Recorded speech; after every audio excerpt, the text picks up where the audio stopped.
The belief that your civilization is the exception has appeared, documented and datable in every civilization that has ever collapsed. It is not a debate, it is a stage.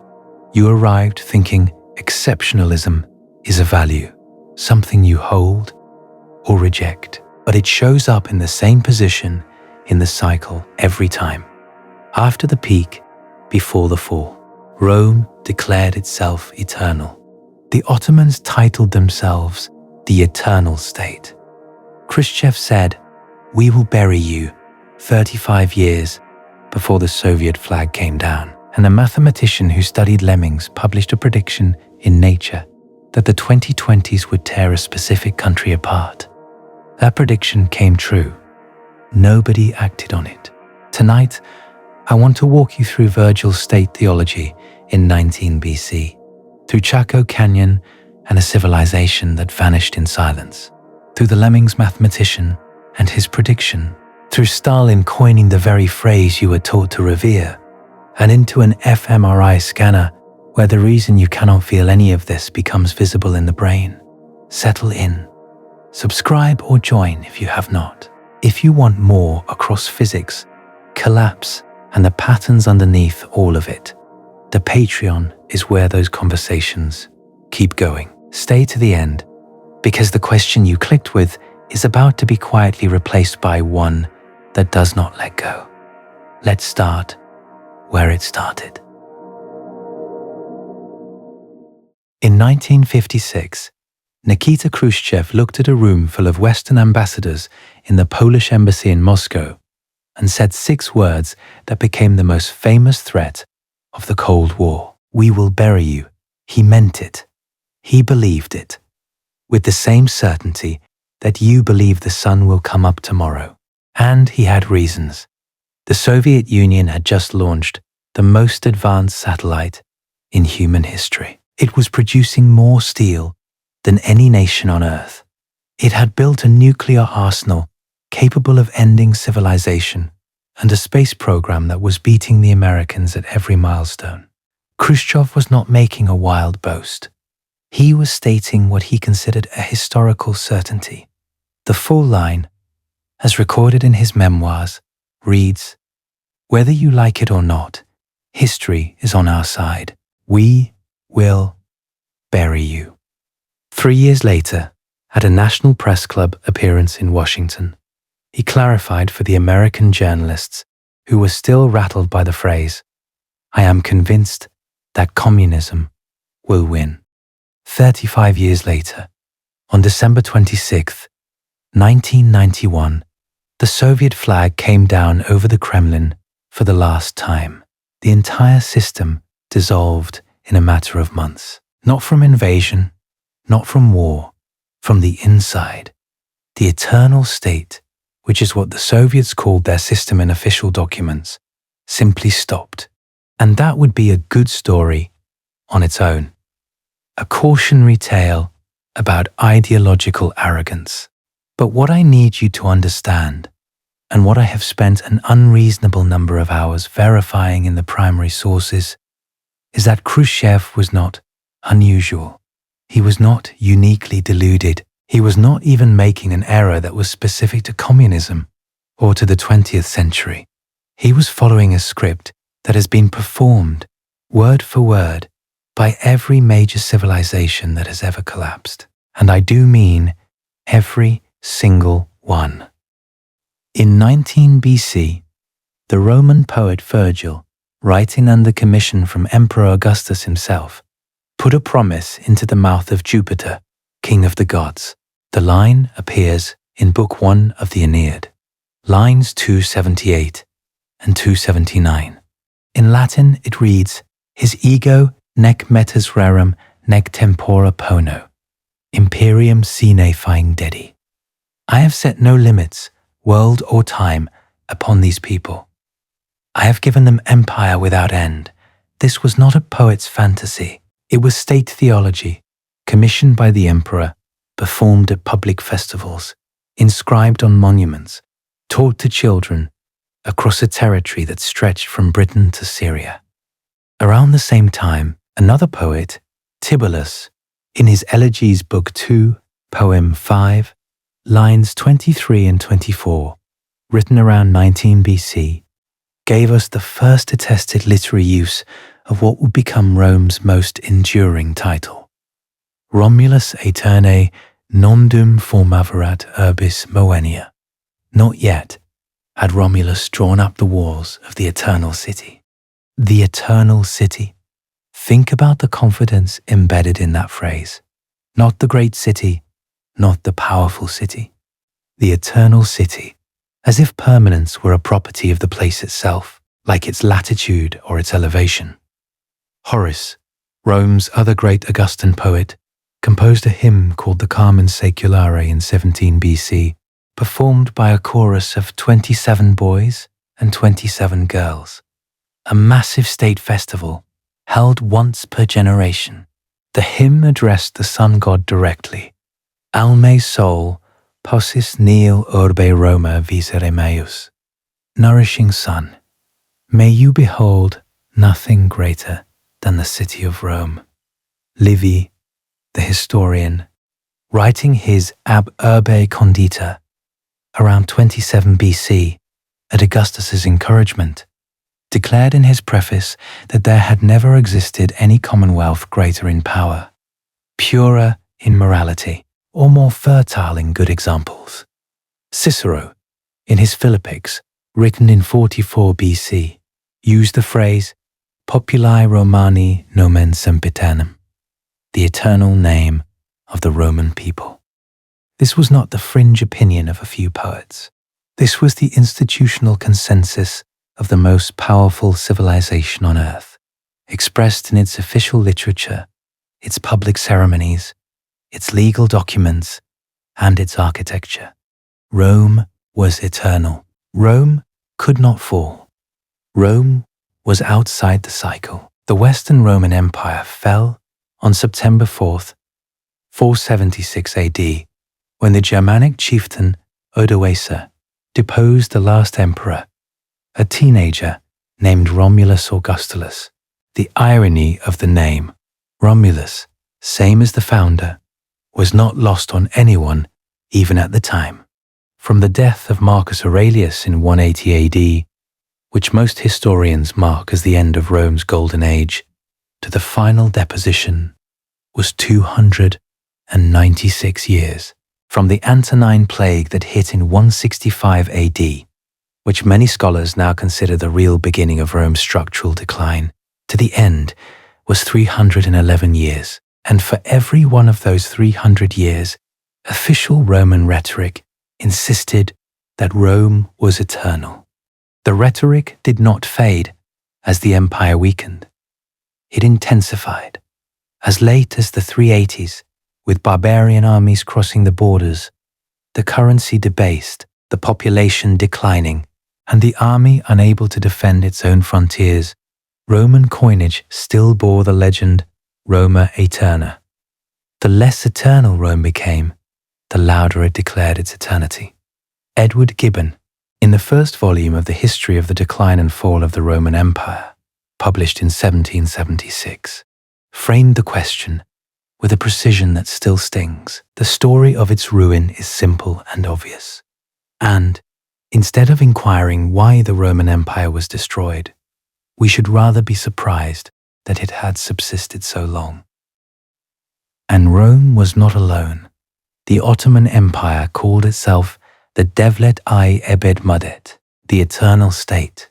Mehmed II adopted the title after conquering Constantinople in 1453, in conscious imitation of Rome's Civitas Aeterna. He declared himself Caesar I Rum, Caesar of Rome, inheriting not just the territory, but the mythology of permanence.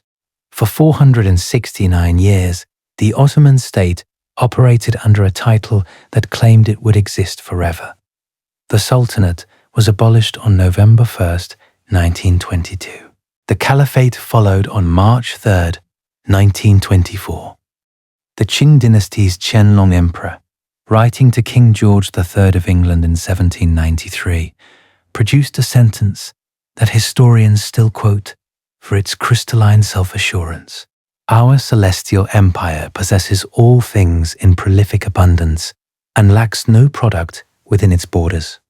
There was therefore no need to import the manufactures of outside barbarians in exchange for our own produce. I should note that historians like Henrietta Harrison have argued this letter was more diplomatically strategic than it appears, that the Qing court understood British power better than the letter suggests. But the posture itself, the framing of China as the center of civilization and all others as peripheral, was genuine ideology, not mere diplomatic performance. 46 years after that letter, British warships forced open Chinese ports at gunpoint in the First Opium War. The Qing fell in 1912. The British themselves had a phrase.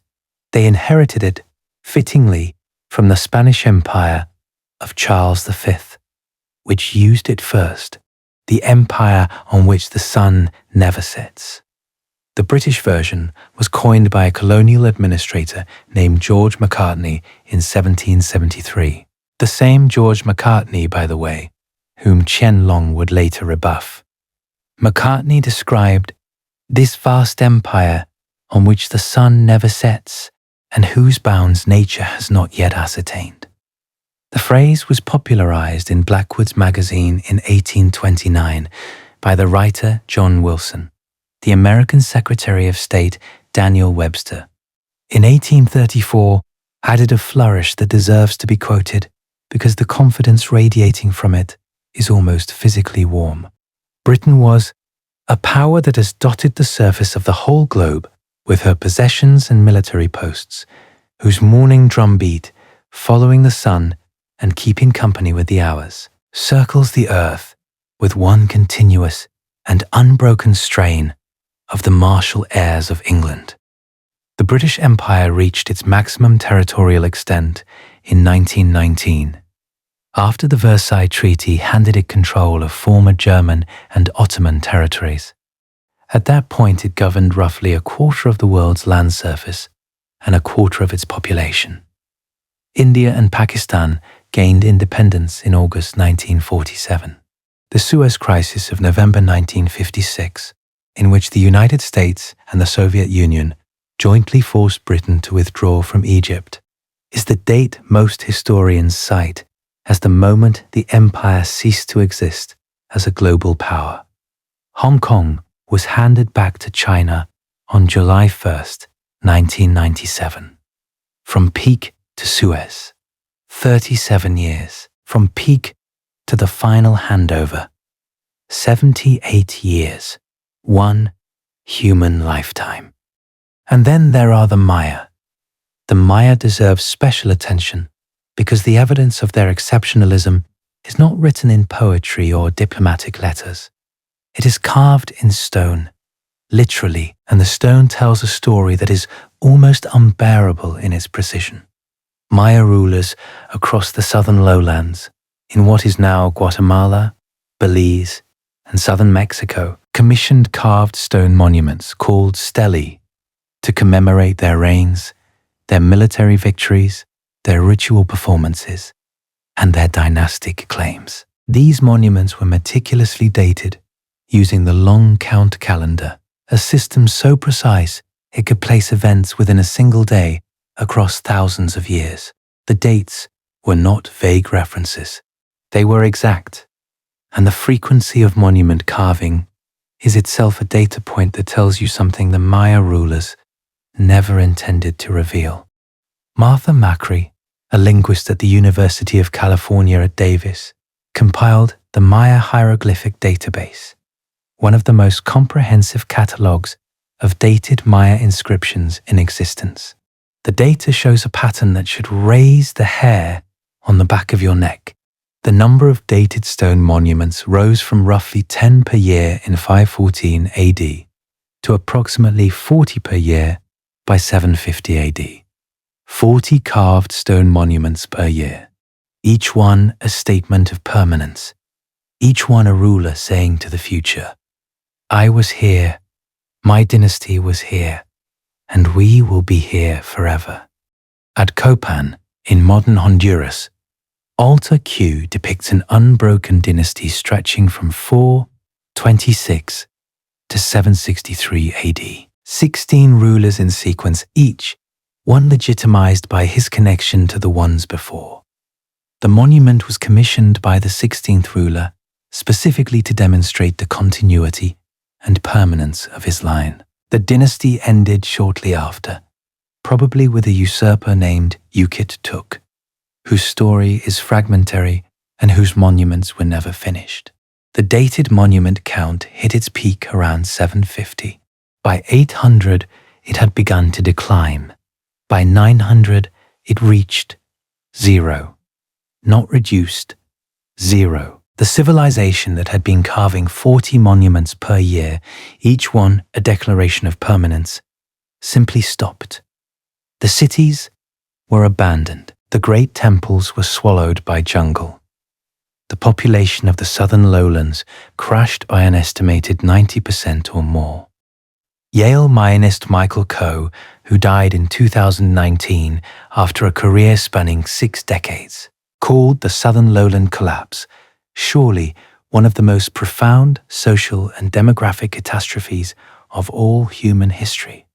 And the causes, as reconstructed by modern paleoclimate research, are eerily consistent with the pattern we have been tracking. David Hodel, Mark Brenner, and Jason Curtis, working at the University of Florida, published a paper in Nature in 1995, volume 375, pages 391 through 394, titled Possible Role of Climate in the Collapse of Classic Maya Civilization. Using sediment cores from Lake Chichen Canab on the Yucatan Peninsula, they found that the interval between approximately 800 and 1000 AD was the driest period of the Middle to late Holocene. A drought of exceptional severity hit exactly when the Maya civilization was at its most complex, its most resource-intensive, and its most confident. Medina Elizalde and colleagues refined this further in a 2018 paper in Science, modeling the rainfall data and concluding that annual precipitation during the collapse period decreased between 41 and 54%, with intervals of up to 70% rainfall reduction during peak drought conditions. 70%. The civilization was built on agriculture. The agriculture was built on rainfall, and the rainfall dropped by more than half. But here is what the drought did not do. It did not destroy the Maya instantly. The cities did not empty overnight. The collapse played out over roughly 150 years, from around 750 to 900 AD. During that entire period, the elite response to declining agricultural output was to do what Tainter's model predicts: add complexity, more elaborate rituals to bring rain, more warfare to capture resources from neighbors, more construction of temples and monuments to demonstrate legitimacy, more extraction from the commoner population to fund all of the above. Each response was locally rational. Each one was globally catastrophic. The system was already past the point of diminishing returns, and every additional layer of complexity made it more brittle, more expensive, and less capable of absorbing the next shock. The monuments kept going up even as the population was declining. Let that sit for a moment. The rulers were still carving declarations of permanence into stone while their civilization was dying around them. The rhetoric of eternity and the reality of collapse were happening simultaneously in the same cities, carved by the same hands. And this was not limited to the Western Hemisphere. In ancient Egypt, the concept of civilizational permanence was not even rhetorical. It was cosmological. The Egyptians did not merely claim their civilization would last forever. They built their understanding of time itself around the assumption that it must. They had 2 words for eternity: nehe, meaning cyclical eternity, the eternal return of the sun, the seasons the Nile flood, and Dejet, meaning unchanging permanence, the state of things that are fixed beyond alteration. The pharaonic state positioned itself as the guarantor of both. The king maintained ma'at, cosmic order, against the forces of chaos. Without the king, without the state, the cosmos itself would dissolve. The pyramid texts of Pepi I, dating to roughly 2300 BC, translated by Raymond O. Faulkner in his standard 1969 Oxford edition, contain this passage addressed to the dead king.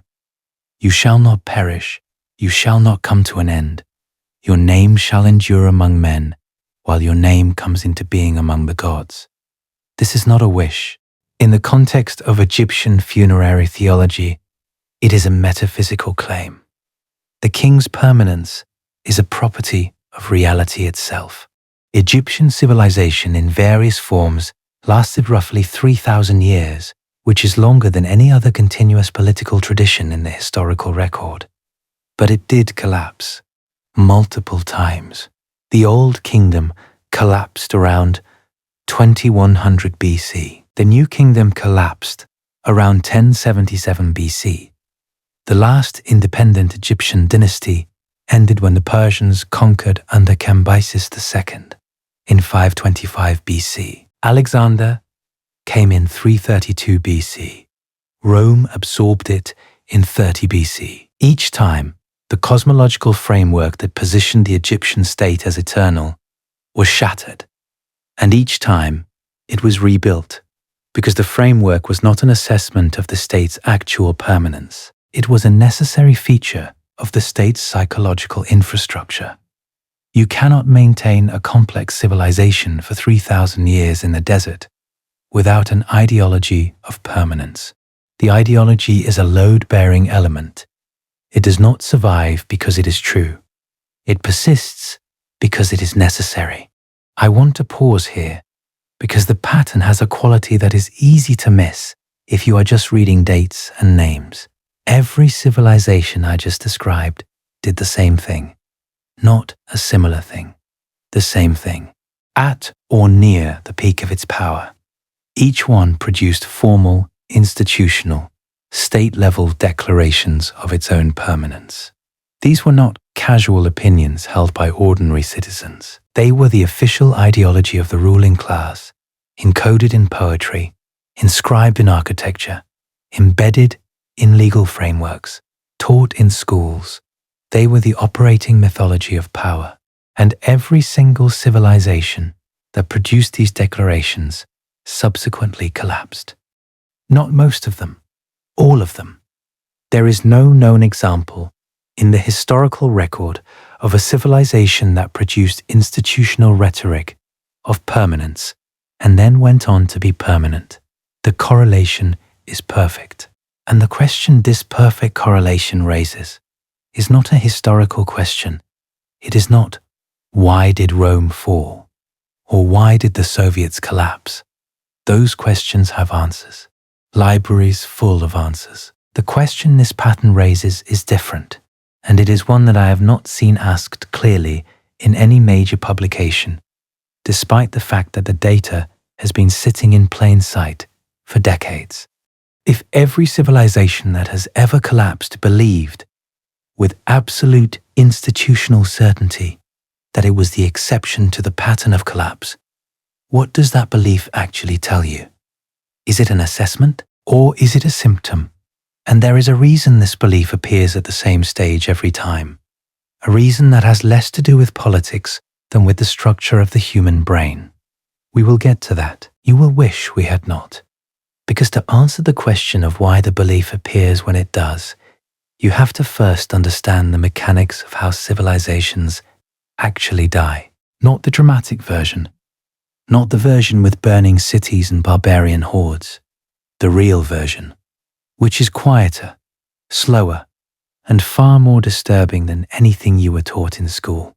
And the man who figured out the real version spent most of his career on his knees in the dirt of the American Southwest, sifting through the ruins of a civilization that vanished so completely that when the first Europeans arrived, they found nothing but empty stone buildings and silence.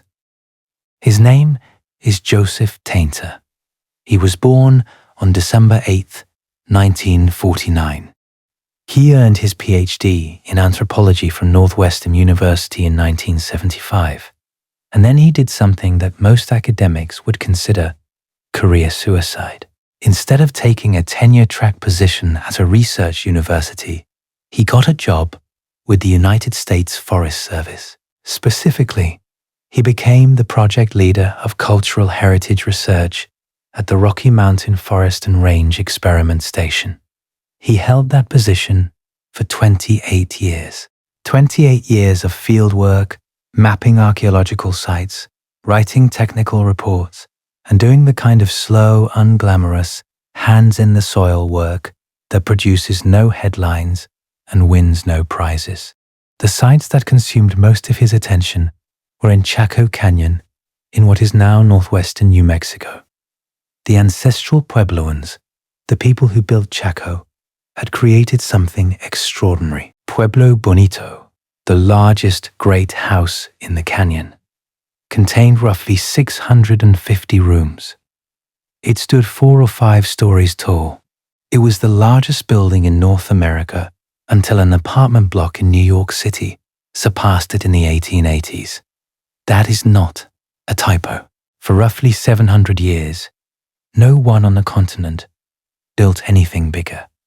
The Chacoans maintained a road network spanning at least 240 miles of desert, with roads up to 30 feet wide, engineered with berms and curbing, connecting outlying communities to the central canyon. They imported macaw feathers and copper bells from Mexico over 1,000 miles to the south.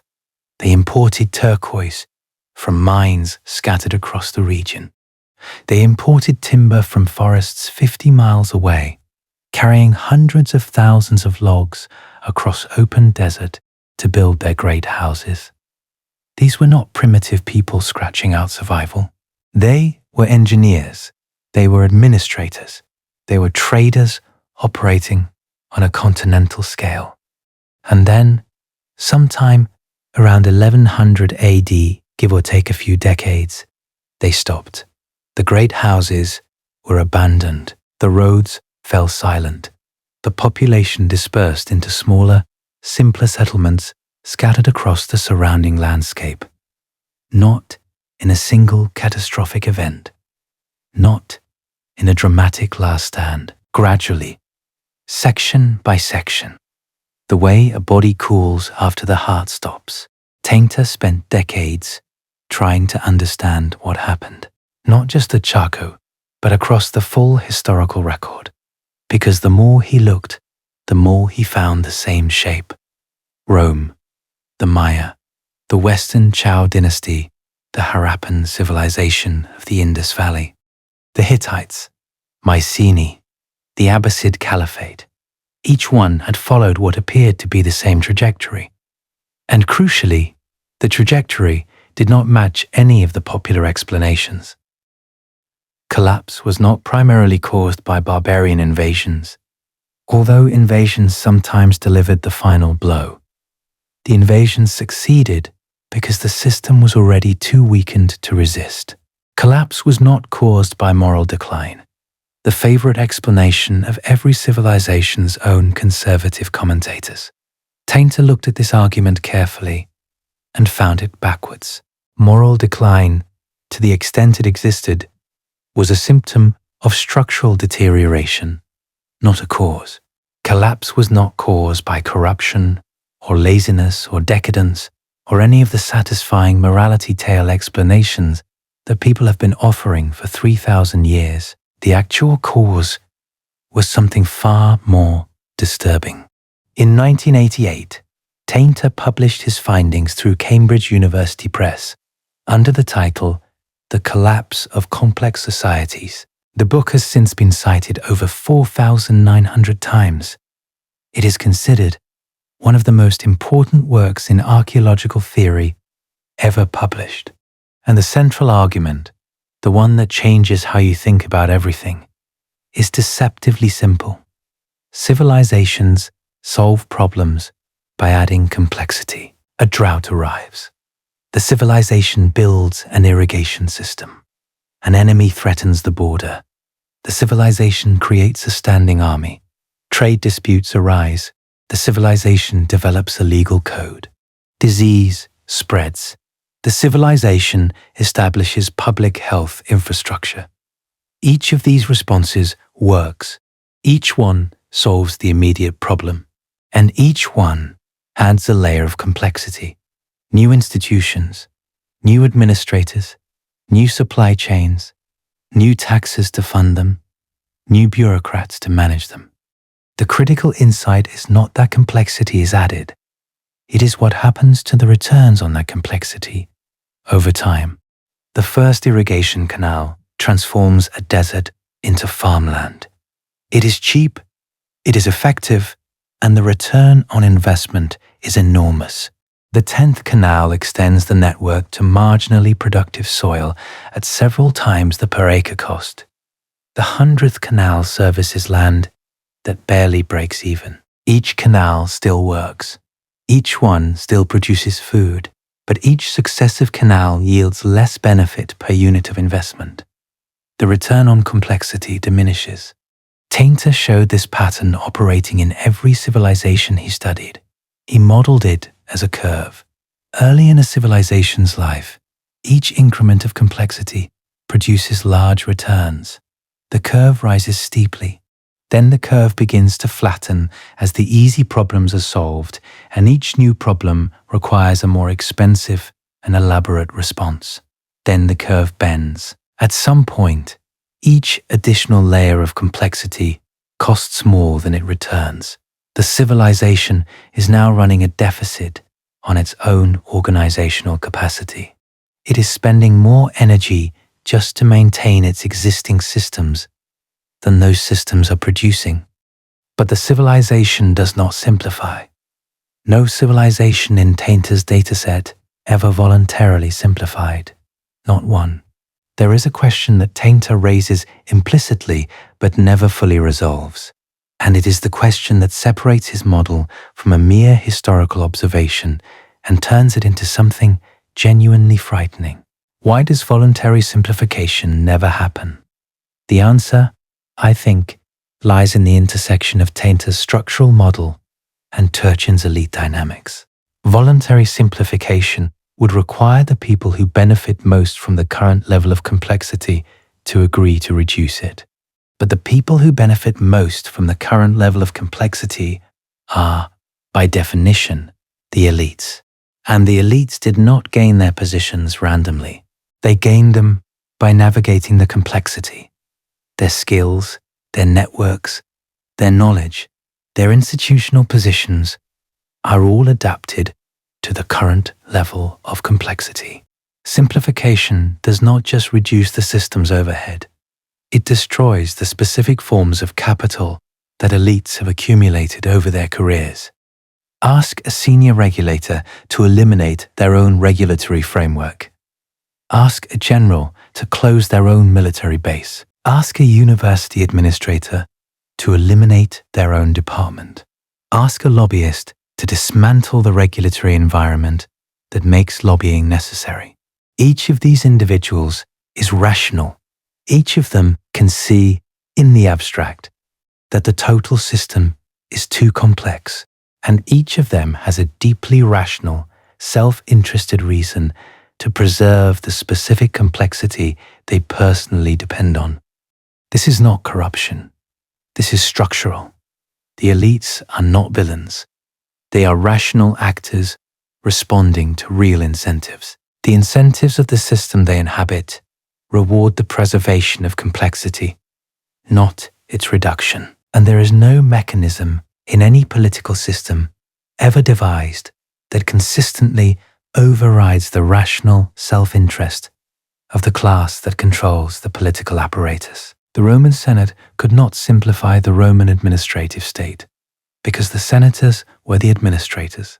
The Ottoman bureaucracy could not reform itself because the bureaucrats were the reform. The Soviet Politburo could not reduce the complexity of central planning because central planning was the source of the Politburo's power, and the modern administrative state in any nation cannot simplify itself, because simplification would require the people whose jobs depend on complexity to vote their jobs out of existence.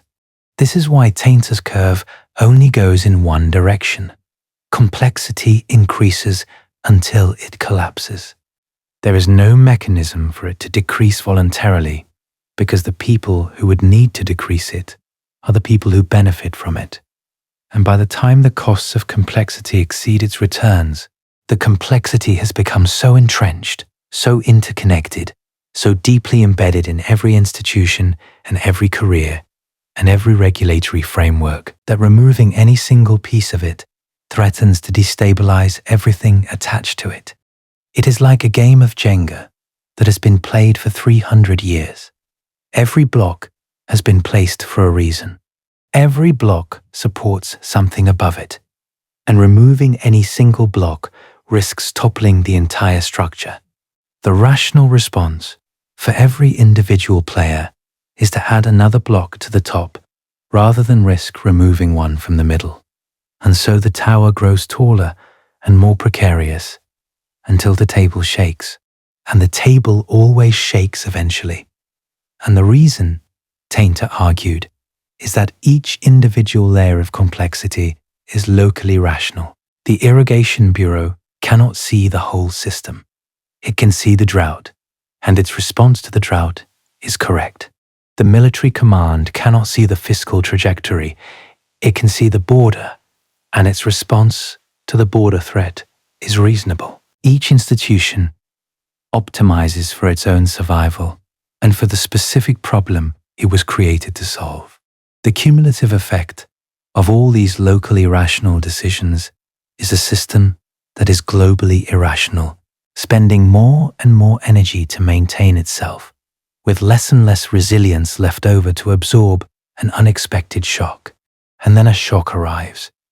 It does not have to be catastrophic. It just has to be something the system, drained by the accumulated cost of its own complexity, cannot absorb. A drought, a pandemic, a military setback, an economic downturn. And what happens next is not destruction in the dramatic sense. It is simplification, rapid, involuntary simplification. The tax system breaks down because the cost of maintaining it exceeds what it collects. The trade networks collapse because the infrastructure that supported them can no longer be maintained. The military cannot be supplied because the supply chains are too complex and too expensive to operate under stress. The administrative apparatus disintegrates because nobody can afford to pay for it anymore. I want to say that again because it is the most counterintuitive part of Tainter's argument. Collapse is not the opposite of civilization. It is not destruction. It is not darkness descending. Collapse is the economically rational response to a system that has become too expensive to maintain. The people who collapsed were not failing. They were adapting. They were shedding unprofitable complexity. The tragedy is not that they lost their civilization. The tragedy is that the complexity they shed represented centuries of accumulated problem-solving capacity. And once it was gone, the problems that had been holding at bay returned. Think about that for a moment. Think about every system in the civilization you currently live in that exists to manage a problem you never think about.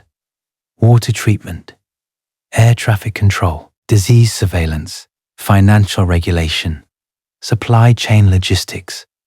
Each of those systems represents an immense investment of complexity, and each of them works so well that you do not even notice it. The question Tainter is asking is, what happens when the cost of maintaining all of them simultaneously exceeds what the system can generate?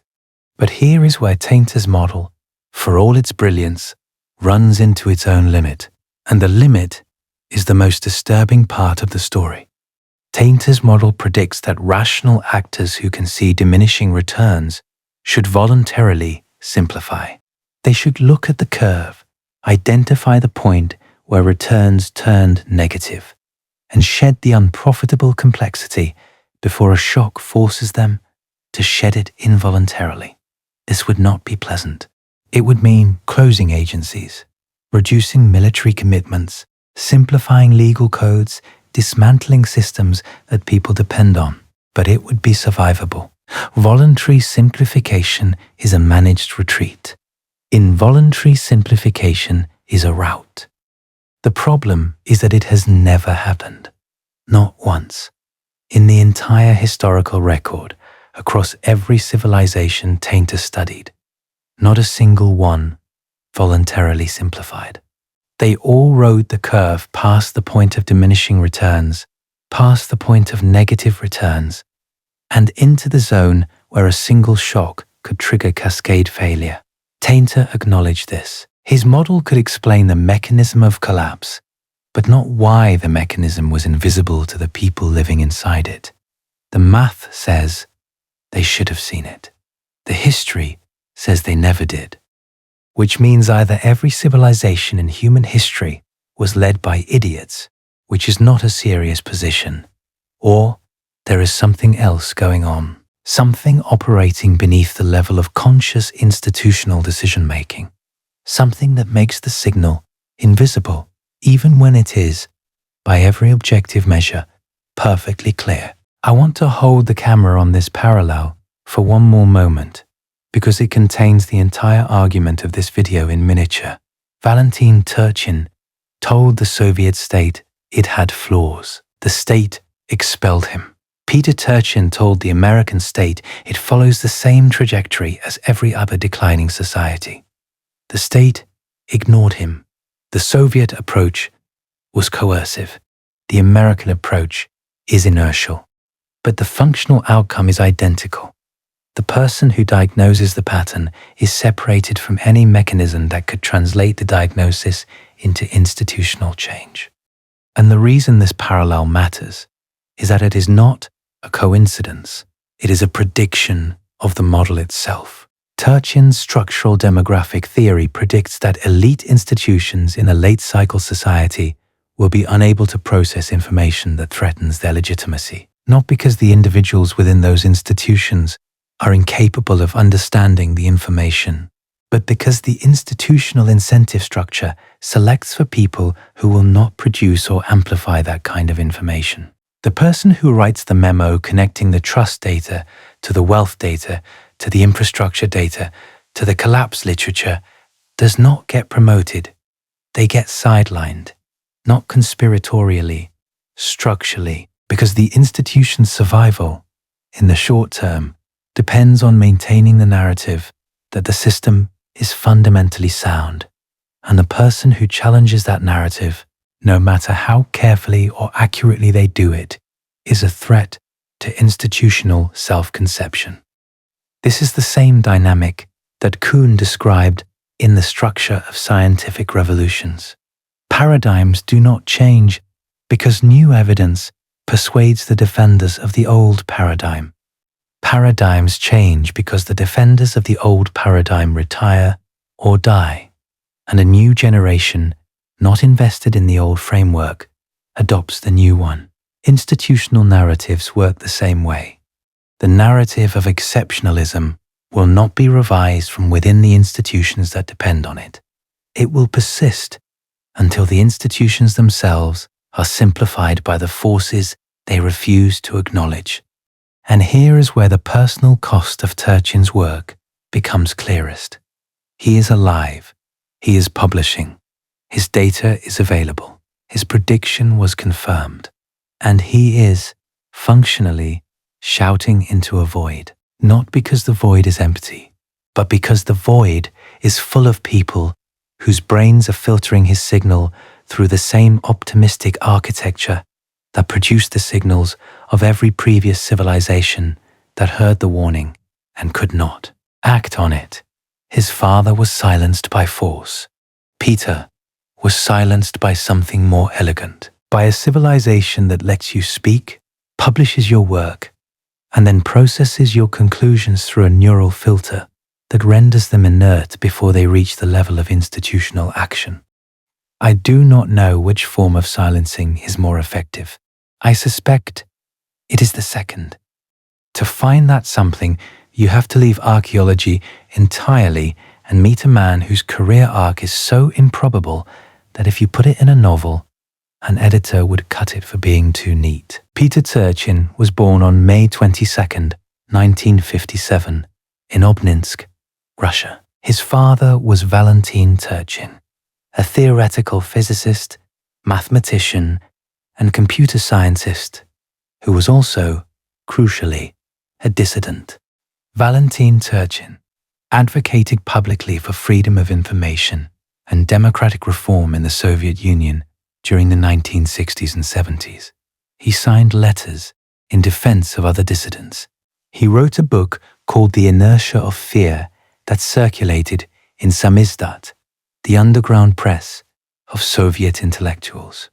For this, the Soviet government stripped him of his positions, denied him employment, and in 1977 expelled him and his family from the country. I am telling you this not because it is interesting background. I am telling you because it connects directly to what Peter Turchin spent the next 4 decades doing. Because Peter Turchin grew up inside a civilization that called itself the Eternal State, a civilization whose official ideology held that history had a scientifically determined direction, and that direction ended with the permanent triumph of the communist system. This was not a fringe belief in the Soviet Union. It was the foundation of every institution, every school curriculum, every newspaper editorial, every public ceremony. The Soviet Union was not merely successful. It was inevitable. And Peter Turchin watched his father get thrown out of this inevitable civilization for pointing out that it had flaws. And then, within his own lifetime, he watched the entire system dissolve. Peter arrived in the United States at 20. He studied biology at New York University, graduating cum laude in 1980. He earned his PhD in zoology at Duke University in 1985. And then he spent the next 15 years doing something that had nothing to do with civilization, collapse, or human history. He studied insects.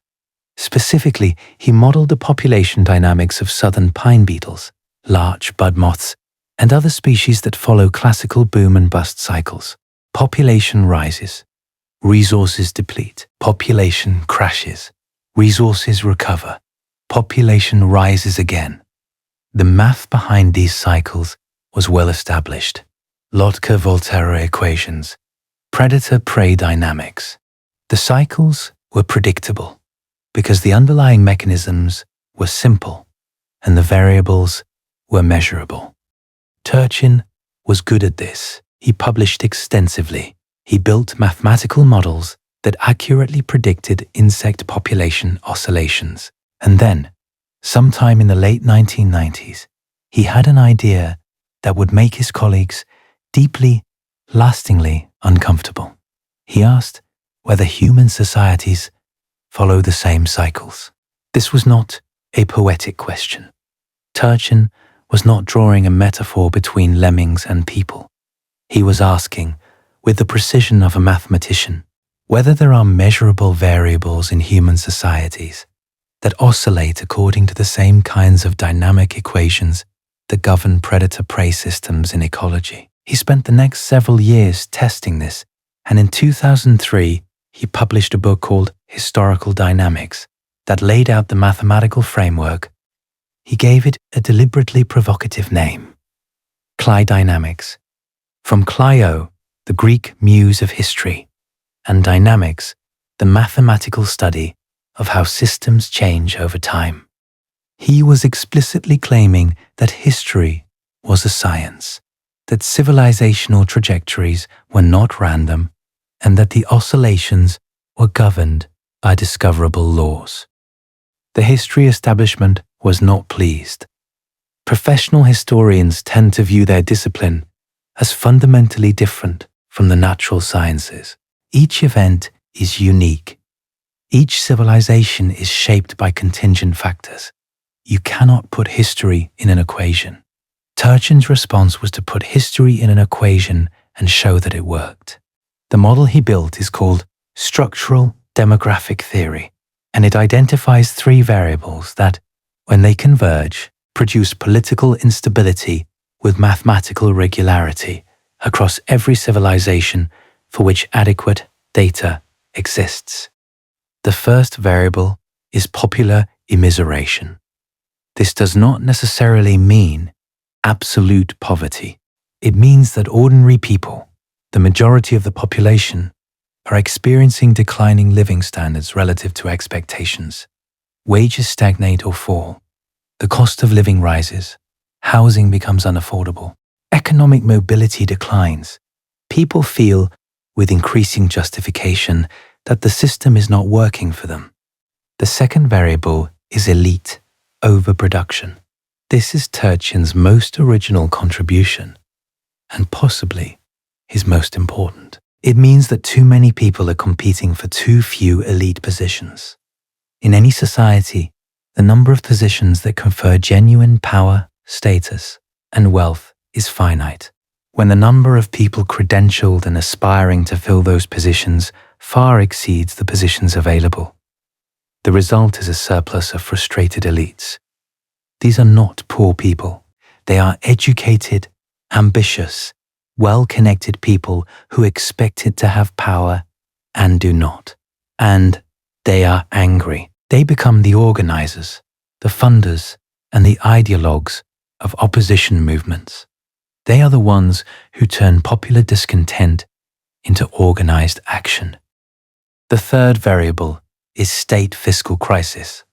Government revenue declines or fails to keep pace with expenditures. The elites who control wealth resist taxation. The costs of maintaining order, servicing debt, and sustaining infrastructure increase. The state begins borrowing to cover the gap. Debt service consumes an increasing share of revenue. The government's capacity to respond to crises erodes. When all three variables converge, the model predicts a spike in political instability. The specific form varies by civilization and era. It might be a civil war, a revolution, a period of riots and political assassinations, a constitutional crisis, or a cascade of institutional failures. But the underlying dynamic is the same. Turchin tested this against the historical record with quantitative data. The Roman late Republic, land dispossession, created popular immiseration. The proliferation of senatorial families competing for a fixed number of magistracies produced elite overproduction, and foreign wars drained the treasury. Result: the Gracchi brothers, Marius and Sulla, Caesar and Pompey, civil war, the end of the Republic. The model fit the data. The English Civil War, falling real wages for labourers, a growing number of gentry competing for a shrinking pool of patronage positions, and a crown that could not pay its debts. Result: Parliament versus the King, civil war, the execution of Charles I. The model fit. The French Revolution, bread prices at historic highs, a bloated aristocracy increasingly locked out of real political power, and a state so deeply in debt that it could not fund its own military. Result: the storming of the Bastille, the terror, the complete destruction of the old order. The model fit. And then Turchin did the thing that made his work different from every previous attempt to find patterns in history. He made a prediction, not a retrospective analysis, not a reinterpretation of events that had already happened, a prediction about events that had not yet occurred. In 2010, in a letter published in Nature, volume 464, page 162, one of the most prestigious scientific journals on Earth, Turchin wrote that the United States was entering the downward phase of a secular cycle. He identified the specific variables: popular immiseration. Real wages for American workers had stagnated since the early 1970s, while productivity and cost of living had risen. Elite overproduction, the number of law degrees, MBAs and PhDs awarded annually, had surged far beyond the number of elite positions in government, finance, and academia available to absorb them. State fiscal crisis. Federal debt was climbing. Infrastructure investment was declining, and an increasing share of government revenue was going to debt service rather than productive expenditure. Based on these variables, Turchin predicted that the 2020s would be a decade of peak political instability in the United States. He published this in 2010, a full decade before the events of the 2020s. In 2016, he expanded the analysis in a book called Ages of Discord. He mapped the three variables against American data going back to the early 1800s, and the data showed a striking pattern. Two completed cycles. The first peaked in the 1850s and 1860s, culminating in the Civil War.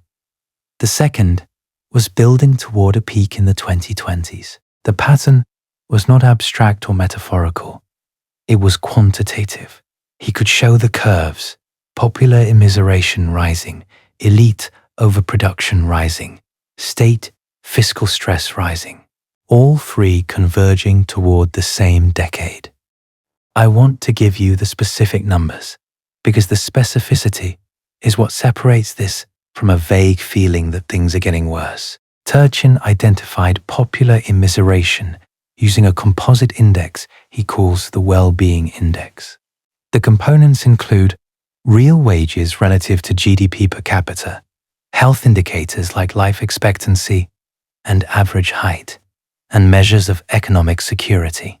For the United States, real wages for production and non-supervisory workers, which represent roughly 80% of the private sector workforce, peaked in approximately 1973 and did not return to that level for over 4 decades, according to Bureau of Labor Statistics data adjusted for inflation.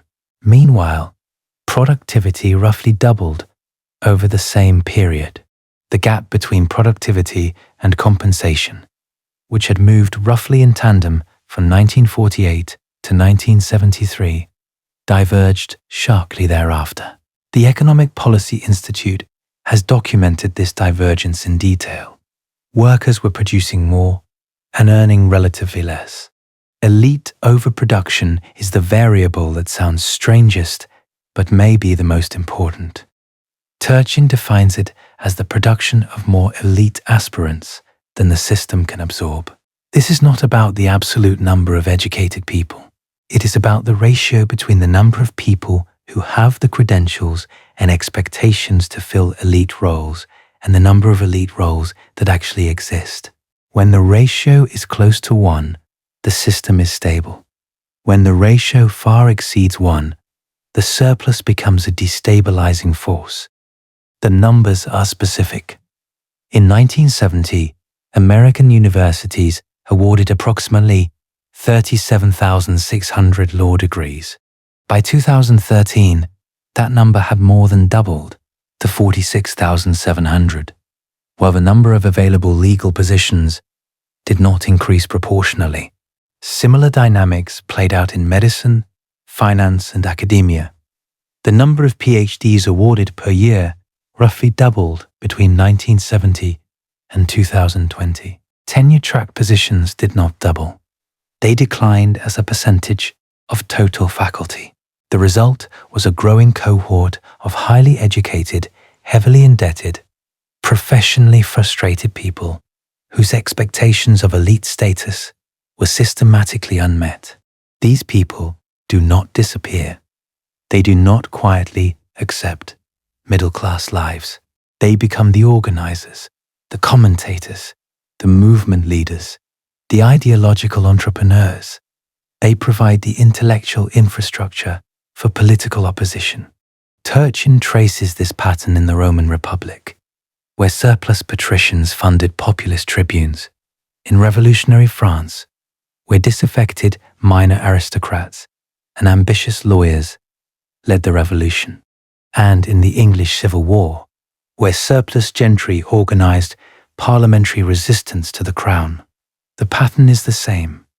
The details change. The mathematics do not. State fiscal crisis is the third variable.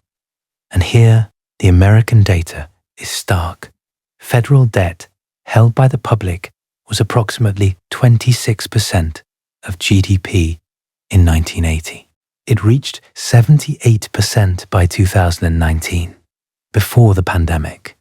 As of 2024, it exceeded 100%. The Congressional Budget Office projects it will reach 152% by 2052 under current law. But the debt itself is less significant than the interest payments. In 2024, for the first time since the late 1920s, net interest payments on the federal debt exceeded military spending, $879.9 billion in interest. The government was spending more to service past borrowing than to fund the entire defense establishment. Turchin mapped all three variables onto American data going back to the 1800s and found two completed cycles. The first peaked between 1850 and 1870, culminating in the Civil War. All three variables converged, falling relative wages for northern workers competing with slave labor, a surplus of southern planter class elites competing for political dominance, and a federal government unable to resolve the fiscal and constitutional crisis of slavery. The second cycle began building in the 1970s. Wages stagnated, elite overproduction accelerated, fiscal pressure mounted. The convergence pointed to the 2020s, and he published this in Nature in 2010. I need to stop here and make sure the weight of this lands properly. A population biologist who spent his early career studying bark beetles and larch bud moths applied predator-prey mathematics to American history, identified three measurable variables, published a specific temporal prediction in Nature, and that prediction was subsequently confirmed by the events of the decade he identified. And here is what did not happen. No government agency contacted Turchin. No policy institute commissioned follow-up research to determine whether the structural conditions he identified could be addressed before the predicted instability window opened. No congressional committee held hearings. No presidential advisor cited the work. The prediction was published in the most visible scientific journal on the planet, read by the scientific community, and then, for all practical purposes, filed away. Turchin and Andrei Koroteyev conducted a retrospective assessment released through Sokorexiv in 2020, which concluded that the instability index was tracking as the model predicted. They were careful to note the model is probabilistic, not deterministic. It does not predict specific events. It predicts windows of elevated probability. But the window was open, and the events were happening inside it, published, confirmed, and functionally ignored by every institution that might have been able to do something with the information. I want to walk through what the 2020s actually looked like against Turchin's three variables, because the alignment between prediction and reality is precise enough that it should unsettle you regardless of your political orientation. I am going to state facts drawn from non-partisan data sources, and I am not going to attach them to any political position, because that is not the point. The point is the trajectory of the variables, not who is to blame for them. Popular immiseration continued to intensify through the decade. Inflation-adjusted median household income, which had been roughly stagnant since the early 2000s, failed to keep pace with housing costs, healthcare costs, and education costs. The National Association of Realtors reported that by 2023, the median existing home price had exceeded $400,000 for the first time, while median household income was approximately $80,000. The ratio of home price to income was near its highest point in recorded history. A generation that had been told home ownership was the foundation of the American dream was finding that dream mathematically out of reach. Elite overproduction manifested in ways Turchin's model would have predicted almost point by point. Graduate and professional degree conferrals continued to outpace the positions available to absorb them. Student loan debt exceeded $1.7 trillion, and the surplus of credentialed aspirants who could not find positions commensurate with their training and expectations became a politically active, increasingly radicalized cohort on both the left and the right. Turchin specifically warned about this. He called them elite aspirants and noted that in every historical parallel, the surplus elites were the ones who transformed diffuse popular discontent into organized political movements. State fiscal stress escalated sharply. The pandemic response of 2020 and 2021 added trillions to the federal debt.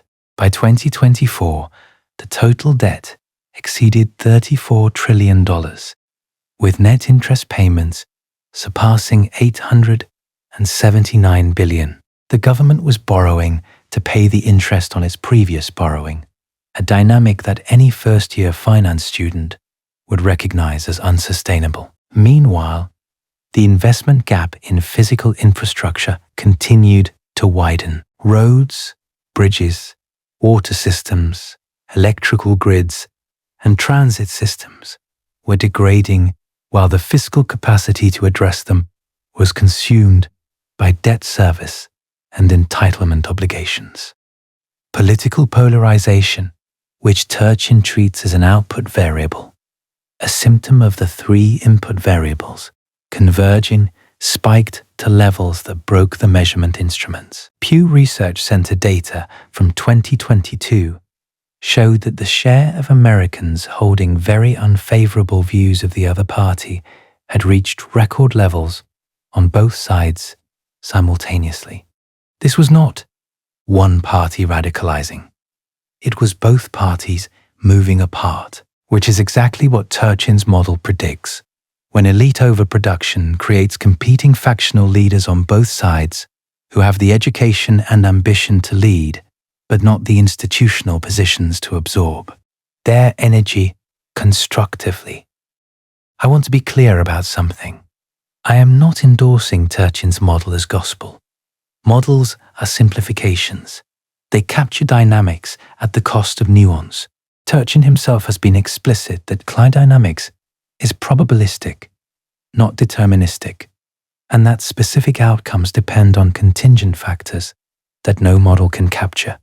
But the direction of the variables, the timing of the convergence, and the correlation between his published prediction and the observed events of the decade are strong enough that the absence of any institutional response to the work demands an explanation. And the only explanation that fits the pattern is the one that Kahneman and Sharot would give. The institutions that would need to respond are populated by brains that are architecturally unable to process the implication of the data, not because the data is ambiguous, because the optimism bias filters it before it reaches the level of conscious institutional decision-making. There is something about Turchin's personal story that I have not fully conveyed, and that I think matters for understanding why this pattern is so resistant to intervention. When Valentin Turchin was expelled from the Soviet Union in 1977, Peter was a young man who had grown up entirely within a system that claimed to have solved the problem of history. Marxism-Leninism was not just a political ideology in the Soviet Union. It was presented as a scientific theory of historical development, one that had identified the laws governing the rise and fall of socioeconomic systems and had used those laws to design a permanent solution.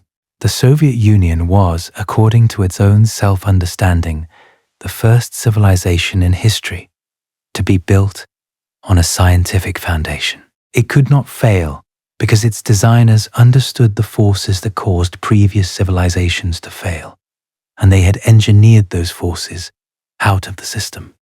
That claim, stated explicitly in Soviet textbooks and party documents, is remarkably similar to the claim that American exceptionalism makes in a different register. America cannot follow the pattern because America was designed differently. America has democracy. America has the Constitution. America has the free market. America has institutional safeguards that previous civilizations lacked. The specifics are different. The logical structure is identical. Both claims assert that a specific design feature renders the civilization immune to the general pattern. Peter Turchin grew up inside the Soviet version of this claim and watched it collapse. Then he emigrated to the country that makes the American version of this claim, and he applied the same mathematics to both. The math does not care about the design features. The math tracks the variables, and the variables, in both cases, follow the same curves. There is a deep irony here that Turchin himself has never publicly articulated, at least not in the papers I have read, but that seems to hover over his entire career. His father was punished by the Soviet state for arguing that the state had flaws. Peter is largely ignored by the American state after demonstrating that it follows the same trajectory. The mechanism of suppression is different. The Soviets used exile. The Americans use indifference. But the functional outcome is the same. The person who diagnoses the pattern is removed from any position where the diagnosis could influence the system. This is not a conspiracy. Turchin was not silenced. He was published in Nature. His books are available at any bookstore. His data is publicly accessible. He gives lectures. He has a Wikipedia page. The suppression is not suppression in the Soviet sense. It is something subtler and in some ways more effective. It is the institutional inability to translate diagnosis into action. The diagnosis enters the information ecosystem and is processed, discussed, cited, and then filed away under interesting academic work, while the variables it tracks continue to move in the directions it predicts.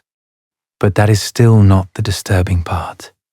The disturbing part is the question that neither Tainter's model nor Turchin's model can answer, because Turchin can tell you when the crisis will arrive. Tainter can tell you why the system cannot absorb it. What neither model explains is the most consistent feature of the entire dataset. Every civilization that approached crisis responded not by heeding warnings, but by intensifying its declarations of exceptionalism. Rome, as the cracks widened, turned Roma Aeterna from a poetic phrase into official coinage. The Soviets, as the economy stalled, intensified the rhetoric of historical inevitability. The British, as the colonies revolted, intensified the rhetoric of civilizational superiority. And America, as every metric that collapsed scientists used to diagnose late-cycle societies moved in the wrong direction, elevated exceptionalism from a description to a creed and made questioning it a form of disloyalty. That is not a coincidence. That is a data point. And to understand what it means, you have to leave history and mathematics entirely and enter a field that has identified, at the neurological level, the mechanism that makes the pattern invisible from inside. Daniel Kahneman won the Nobel Memorial Prize in Economic Sciences in 2002. He is, by any reasonable measure, one of the most influential psychologists who has ever lived. And in 2011, he published a book called Thinking Fast and Slow that contained a sentence I have not been able to stop thinking about since I read it. In terms of its consequences for decisions, the optimism bias may well be the most significant of the cognitive biases. Not the confirmation bias, not the availability heuristic, not any of the dozens of cognitive distortions that behavioral economists have catalogued and named the optimism bias, the systematic tendency of the human brain to overestimate the probability of positive outcomes and underestimate the probability of negative ones. Kahneman, the man who spent his career mapping the flaws in human reasoning, singled this one out as the most consequential of them all. And he was not just describing a vague tendency toward positive thinking. He was describing a specific, measurable distortion that operates automatically in every human brain, in every context, in every culture.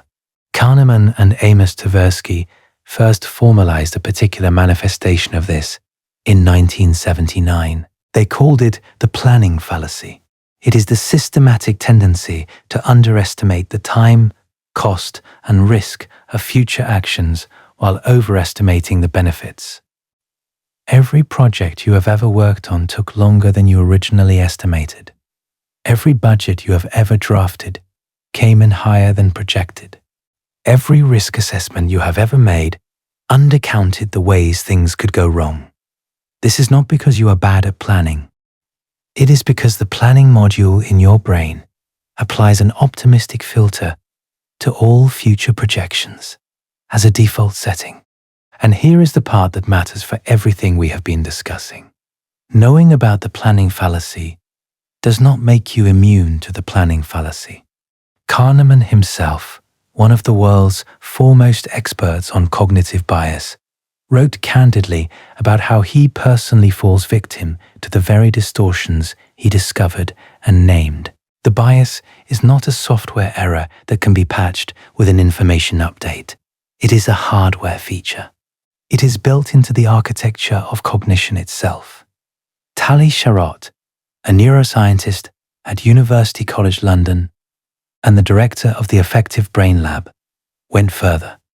She did not just document the optimism bias in behavior.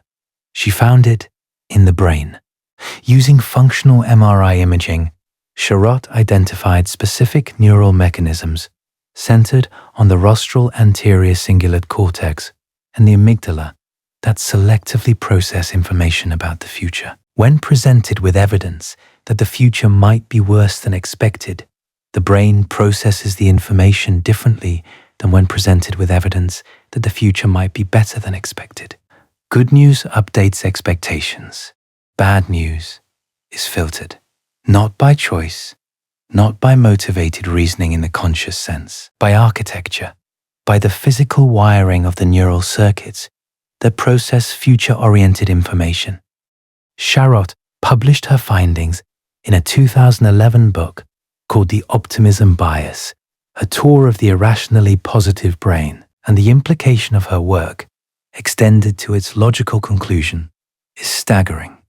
The human brain is not a neutral processing machine that sometimes makes errors in the direction of optimism. It is a machine that was engineered by natural selection to produce an excessively positive model of the future as its default output. You are not occasionally optimistic. You are architecturally optimistic. Your brain was selected for optimism because in the ancestral environment, the individuals who overestimated their chances of success were more likely to attempt difficult, risky things, and the ones who attempted difficult, risky things were more likely to reproduce. Optimism bias is a survival adaptation. It is the cognitive engine that drives exploration, risk-taking, long-term planning, and large-scale cooperation. Without it, nobody would set out across an ocean, not knowing what lay on the other side. Nobody would invest a decade building a city. Nobody would plant crops in spring believing they would still be alive to harvest them in autumn. The civilizations that scaled, the ones that built cities, legal systems, trade networks, scientific institutions, military empires, the ones that built everything we call progress, were the civilizations populated by the most aggressively optimistic brains. The populations most willing to believe, against all available evidence, that their project would succeed and their system would endure. Now fold that back into the collapse pattern and watch what happens. The trait that builds civilizations is the same trait that prevents civilizations from recognizing their own decline. It is not a separate pathology that appears at the end. It is the same mechanism operating at a different scale and in a different phase of the cycle. The individual brain that says, "This business will succeed," despite a base rate suggesting 90% of new businesses fail within 10 years, is running the same cognitive program as the civilization that says, "We are the exception to the collapse pattern," despite a base rate suggesting that 100% of previous civilizations that made that claim subsequently collapsed. The scale changes. The math of the bias does not. I need to give you one more finding from Sharot's lab, because it is the finding that, for me personally, closed the loop on the entire pattern. Sharot and her colleagues conducted an experiment published in Nature Neuroscience in 2011, in which participants were given information about the probability of various negative life events, things like the probability of being in a car accident, developing cancer, or being the victim of a crime. Before receiving the information, participants estimated their own risk. Then they were shown the actual statistical base rates. Then they were asked to update their estimates. What Sharot found was that participants readily updated their estimates when the real probability was lower than they had guessed. If they thought they had a 30% chance of getting cancer and learned the real rate was 10%, they revised downward efficiently. Good news was absorbed. But when the real probability was higher than they had guessed, participants barely updated at all. If they thought they had a 10% chance and learned it was 30%, they might revise up to 12%. The bad news was filtered, not ignored entirely, but dramatically attenuated. And the neural signature of this asymmetry was clear in the fMRI data. The rostral anterior cingulate cortex tracked prediction errors for good news, but showed markedly reduced response to prediction errors for bad news. The brain was literally processing positive and negative information through different circuits, with the negative circuit operating at reduced gain. This has implications that extend far beyond individual risk assessment, because if you take this finding and scale it up to the level of institutional decision-making, where hundreds or thousands of individual brains are all processing the same decline data through the same asymmetric filter, what you get is a systematic institutional underreaction to negative trends and a systematic institutional overreaction to positive signals. The institution sees the good quarters and responds. It sees the bad quarters and attenuates. Over time, this asymmetry produces a growing gap between the institution's model of reality and reality itself. And the institution cannot see the gap because the gap is being created by the same processing asymmetry that prevents the institution from detecting it. This is not conspiracy. This is not corruption. This is not stupidity. It is architecture. It is the predictable output of running a civilization through brains that were optimized for a different task. And layered on top of optimism bias is another cognitive distortion that makes the situation measurably worse. Disaster researchers have documented it extensively, studying it since at least the early 1940s. And they call it normalcy bias. The first systematic studies emerged from analysis of the Coconut Grove nightclub fire in Boston on November 28, 1942, where 492 people died, many of them still seated at their tables. Subsequent research confirmed the phenomenon in the 1985 Mexico City earthquake, in Hurricane Katrina in 2005, and in virtually every other major disaster that has been studied. Normalcy bias is the tendency to interpret warning signs as less serious than they are and to assume that the current state of affairs will continue unchanged even in the face of clear evidence that it will not.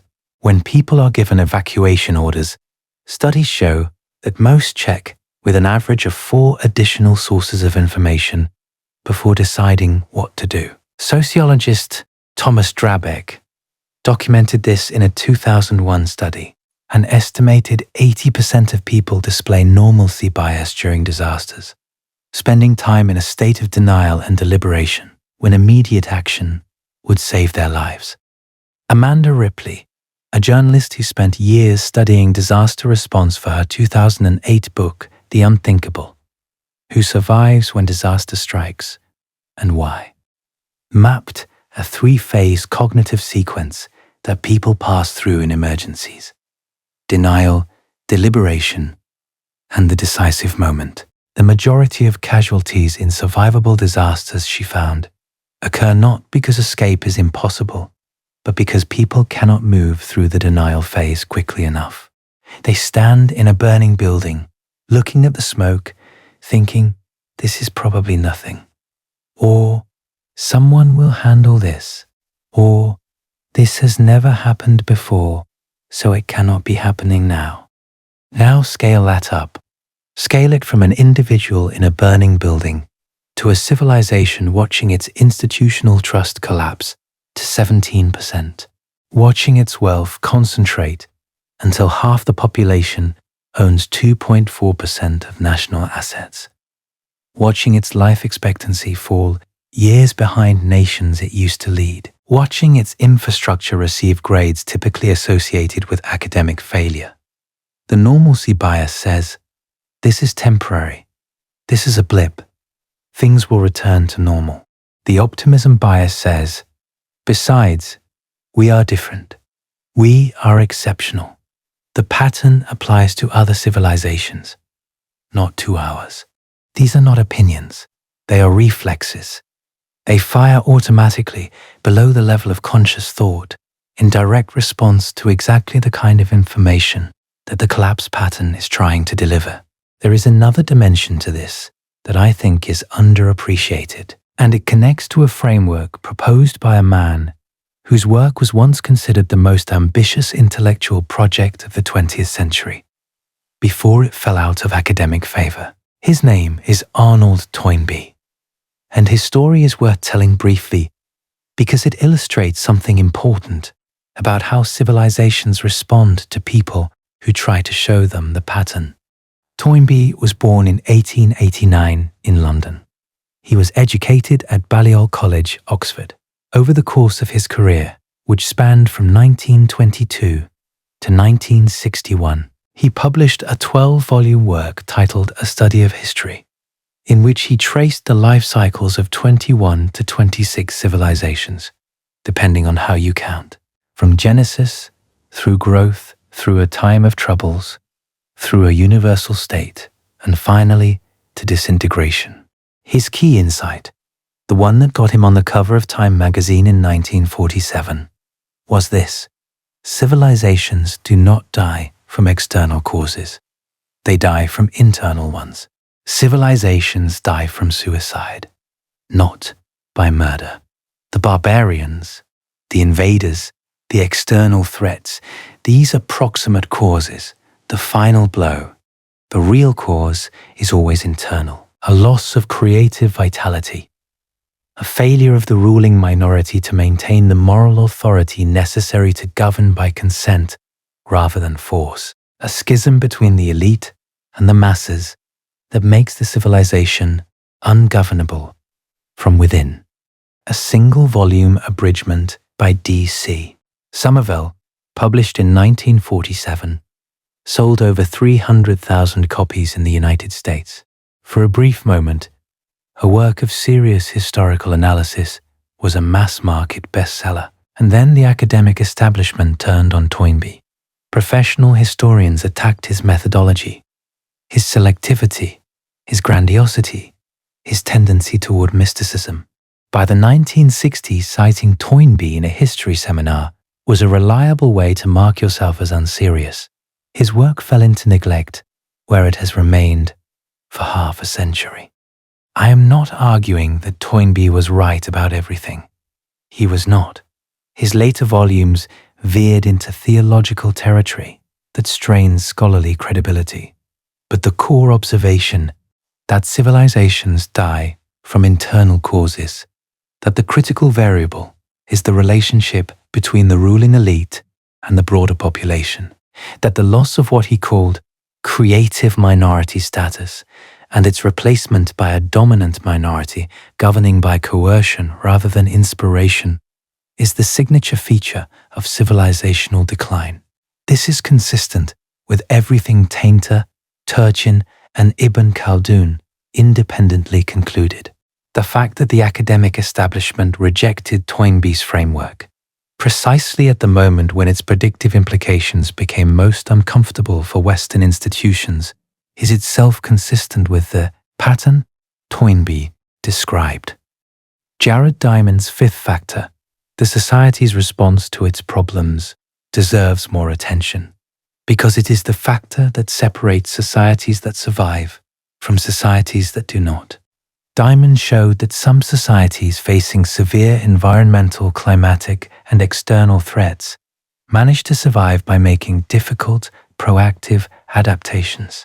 The Tokugawa shoguns of Japan implemented top-down forest management in the 17th century that prevented the kind of deforestation catastrophe that struck Easter Island. The Icelanders responded to soil degradation by developing communal land management practices. The Dutch built dikes and polders to reclaim land from the sea, rather than accepting the constraints of their geography. What these successful adaptations had in common was a willingness to sacrifice short-term elite interests for long-term collective survival. The Tokugawa shoguns restricted their own consumption of timber. The Icelanders submitted to communal rules that limited individual profit. The Dutch invested massively in infrastructure that benefited the entire population, rather than funneling resources to a narrow elite. And here is the uncomfortable observation. The ability to make these kinds of collective sacrifices maps directly onto what Ibn Khaldun called asabiyya, and what modern social scientists call social capital or institutional trust. Societies with high trust can coordinate painful collective action. Societies with low trust cannot, because in a low-trust environment, every proposed sacrifice is suspected of being a scheme to benefit someone else. Every reform is assumed to be a power grab. Every tax is seen as theft. Every regulation is experienced as oppression. Not because the population is irrational, but because in a society where trust has collapsed, the assumption of bad faith is statistically well supported. The Pew number, 17%, is not just a polling result. It is a measurement of the society's remaining capacity to coordinate the kind of collective response that Diamond identified as the decisive factor. A society where fewer than 1 in 5 citizens trusts the government to do the right thing is a society that has functionally lost the ability to respond collectively to civilizational scale challenges. Not because the challenges are unsolvable, because the social infrastructure required to coordinate a solution has degraded below the functional threshold. And the degradation of that infrastructure is itself a product of the diminishing returns Tainter described. Each institutional failure further erodes trust. Each erosion of trust makes the next institutional action more difficult. Each difficulty produces another failure. The feedback loop is self-reinforcing and in every historical case, irreversible once it passes a critical threshold. Whether that threshold has been crossed in the United States is a question I genuinely do not know the answer to. What I do know is that the question is not being asked, at least not publicly, by anyone in a position to influence the answer. And the reason it is not being asked is the reason this entire video exists. Jared Diamond, the UCLA geographer and physiologist, approached the question from yet another direction. In his 2005 book, collapse, how societies choose to fail or succeed. Diamond's framework identifies 5 factors that contribute to civilizational collapse: environmental damage, climate change, hostile neighbors, loss of friendly trade partners, and, crucially, the society's response to its problems. Diamond argues that the 5th factor, the response, is decisive in every case. Some societies facing environmental degradation, climate stress, and hostile neighbors manage to survive. Others, facing milder challenges, collapse. The difference is the institutional capacity and political will to adapt. Diamond's most quoted question comes from his chapter on Easter Island, or Rapa Nui. What was going through the mind of the Easter Islander who cut down the last palm tree? The question sounds rhetorical, but it is not. Diamond was asking, with genuine bewilderment, how a population that depended on trees for canoes, shelter, and fuel could have continued cutting them until none were left. The answer, insofar as one exists, is the same answer that applies to every case in the record. Nobody cut down the last tree. Everyone cut down just one more tree. The depletion was incremental. Each individual act was locally rational. The cumulative effect was catastrophic, and the population's ability to perceive the trajectory was impaired by the same cognitive architecture that had enabled them to colonize the island in the first place. I should note that Diamond's Easter Island analysis has been challenged. Patricia McAnany and Norman Yoffe edited a 2010 volume called Questioning Collapse, published by Cambridge University Press, in which 15 archaeologists and historians argued that Diamond overstated environmental determinism, particularly on Easter Island, where introduced rats and 19th century slave raiding may have contributed as much as deforestation. This is a fair critique, and I mention it because intellectual honesty requires it. But the broader pattern Diamond identified, that the decisive variable is the society's capacity to respond to its own problems, is consistent with every other framework we have discussed. And the question of why that capacity systematically fails is the question that the psychology of optimism bias and normalcy bias answers. I want to introduce one piece of data here that changes the framing of everything we have discussed, and I want to be precise about it. The phrase American exceptionalism was not coined by an American.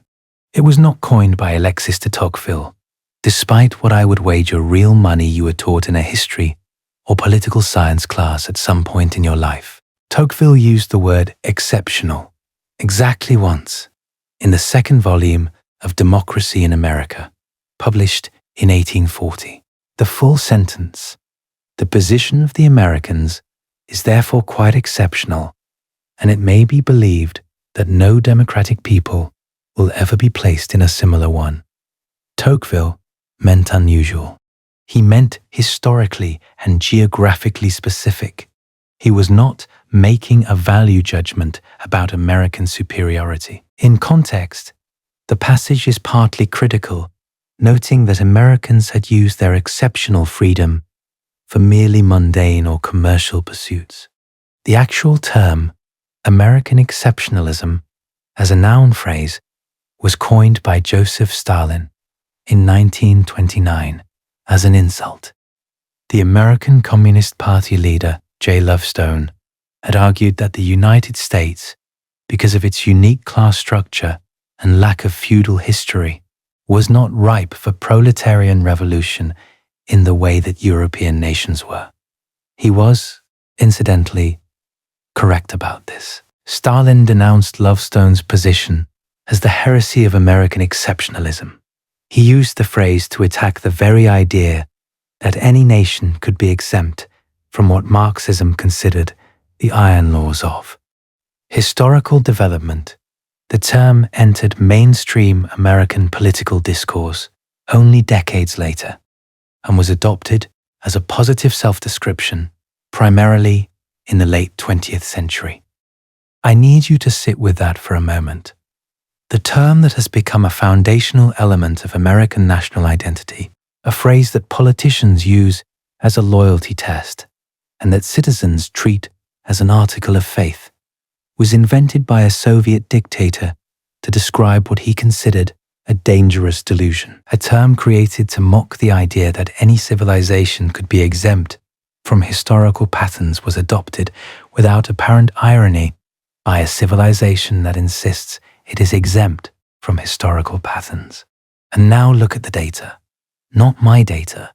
The data produced by the most reputable institutions in the country whose exceptionalism is being asserted. United States life expectancy, 2024, as reported by the Peterson-Kaiser Family Foundation Health System Tracker, 79.0 years. Average for comparable wealthy nations, 82.7 years, a gap of 3.7 years. The United States ranks 43rd globally, behind Singapore, behind South Korea, behind Israel, behind Slovenia, behind Costa Rica, behind Chile. American Women's Life Expectancy Ranking, tracked by the Lancet and the Institute for Health Metrics and Evaluation, fell from 19th in the world in 1990 to 47th in 2021. American men fell from 35th to 46th. Federal Reserve Distributional Financial Accounts, first quarter 2024. The top 1% of American households held $49.2 trillion in wealth. That represents 30.5% of all national wealth. The bottom 50% of American households, collectively, held 2.4%. The top 1% controlled 49.9% of all equities and mutual fund shares. The U.S. Gini coefficient, as measured by the Congressional Budget Office, rose from 34.8 in 1979 to 41.3 in 2022.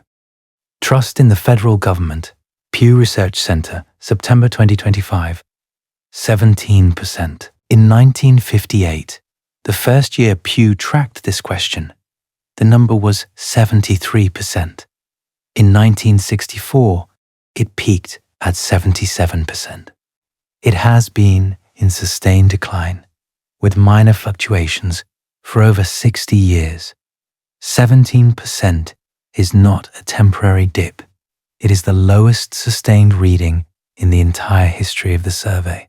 The Edelman Trust Barometer, 2025 edition, placed the United States at a trust index of 47 out of 100, ranking it among the 5 least trusting major economies on Earth, alongside Japan, Germany, the United Kingdom, and France.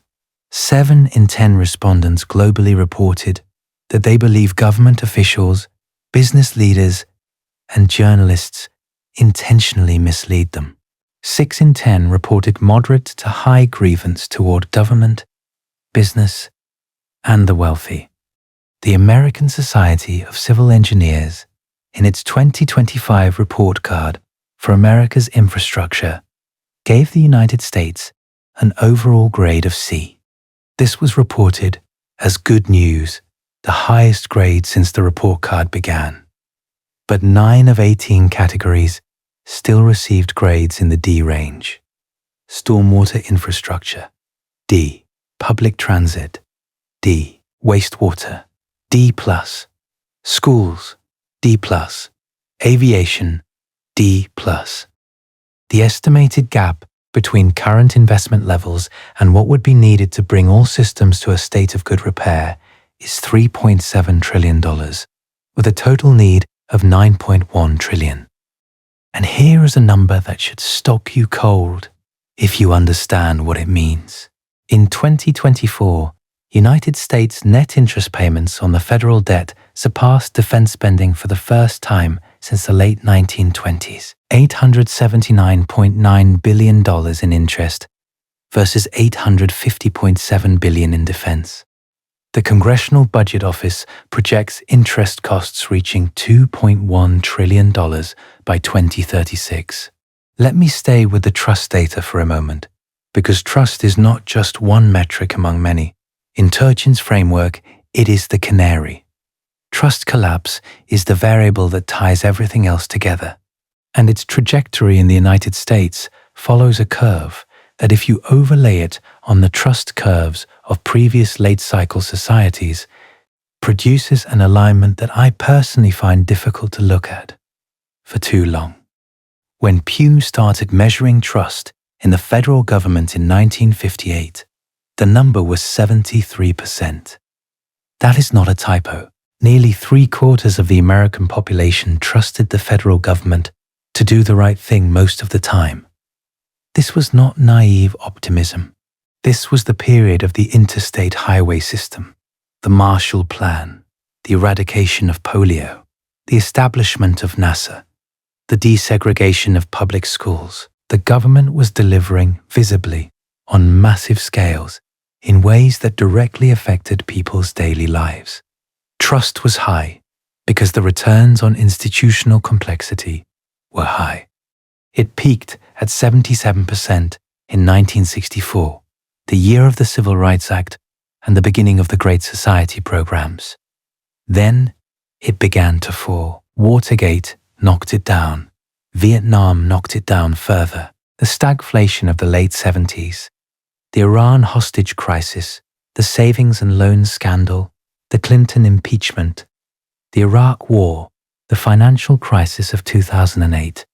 Each event pushed it lower, but the crucial point is that the decline was not driven by any single scandal or policy failure. It was structural. It tracked with the other variables Turchin identified, as returns on complexity diminished, as popular living standards stagnated, as elite overproduction intensified. Trust fell, not because people were irrational, because they were responding to a real deterioration in institutional performance. By 2025, the number was 17%.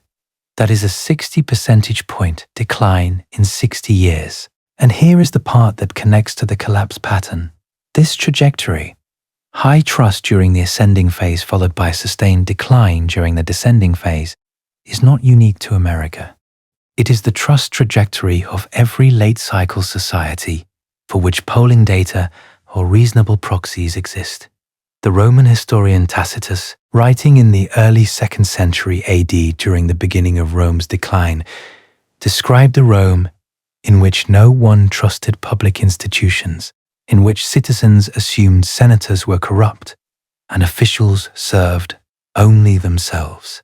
The late Ottoman Empire, in its final decades, was characterized by such profound institutional distrust that the Sultan could not implement reforms even when he recognized the need for them, because the bureaucracy, the military, and the populace all assumed any reform was designed to benefit someone else at their expense. The late Soviet Union was defined by a gap between official reality and experienced reality so vast that the population developed an entire culture of cynicism, a shared understanding that every public statement was a lie and every institution existed to serve the elite. Trust collapse is not random. It is not generational attitude shift. It is the population's accurate perception that the institutional returns on their investment, taxes, compliance, civic participation, military service, have fallen below what the institutions are costing them. And the response of the institutions in every case in the record is not to address the performance gap, but to intensify the rhetoric of exceptionalism, which makes the trust gap worse, which makes the rhetoric louder, which makes the trust gap worse. This is a feedback loop, and it is the same feedback loop in every case. I am not presenting this data to argue that America is collapsing. I am presenting it because these are the specific metrics that collapse scientists use to diagnose late-cycle societies. Popular immiseration, elite overproduction, institutional trust erosion, wealth concentration, infrastructure decay, political polarization, state, fiscal crisis. These are not random indicators I have selected because they look alarming. They are the variables in Turchin's structural demographic model. They are the features of Tainter's diminishing returns curve. They are the conditions that the Handy model identified as necessary precursors to civilizational collapse in every scenario the model tested. And every one of them, in the most recent available data, is moving in the direction that every model of civilizational decline would predict. But here is the connection between the data and the psychology. And this is the connection that I have not seen articulated clearly in any popular source. The same cognitive architecture that builds complex civilizations, optimism bias, future-oriented planning, scaled risk tolerance, aggressive confidence in the project of growth, is the same architecture that prevents those civilizations from processing decline data when it arrives. These are not separate systems. They are the same system, operating in different phases of the same cycle. The brain that says, we can build a transcontinental railroad, is the same brain that says, our infrastructure is fine. When the bridges are graded D, the brain that says, we can put a man on the moon, is the same brain that says, our 3.7-year life expectancy gap with peer nations is not structurally significant. The bias does not switch off when the inputs change. It processes all future-oriented information through the same optimistic filter, whether the civilization is ascending or descending. This is what makes the patterns self-concealing.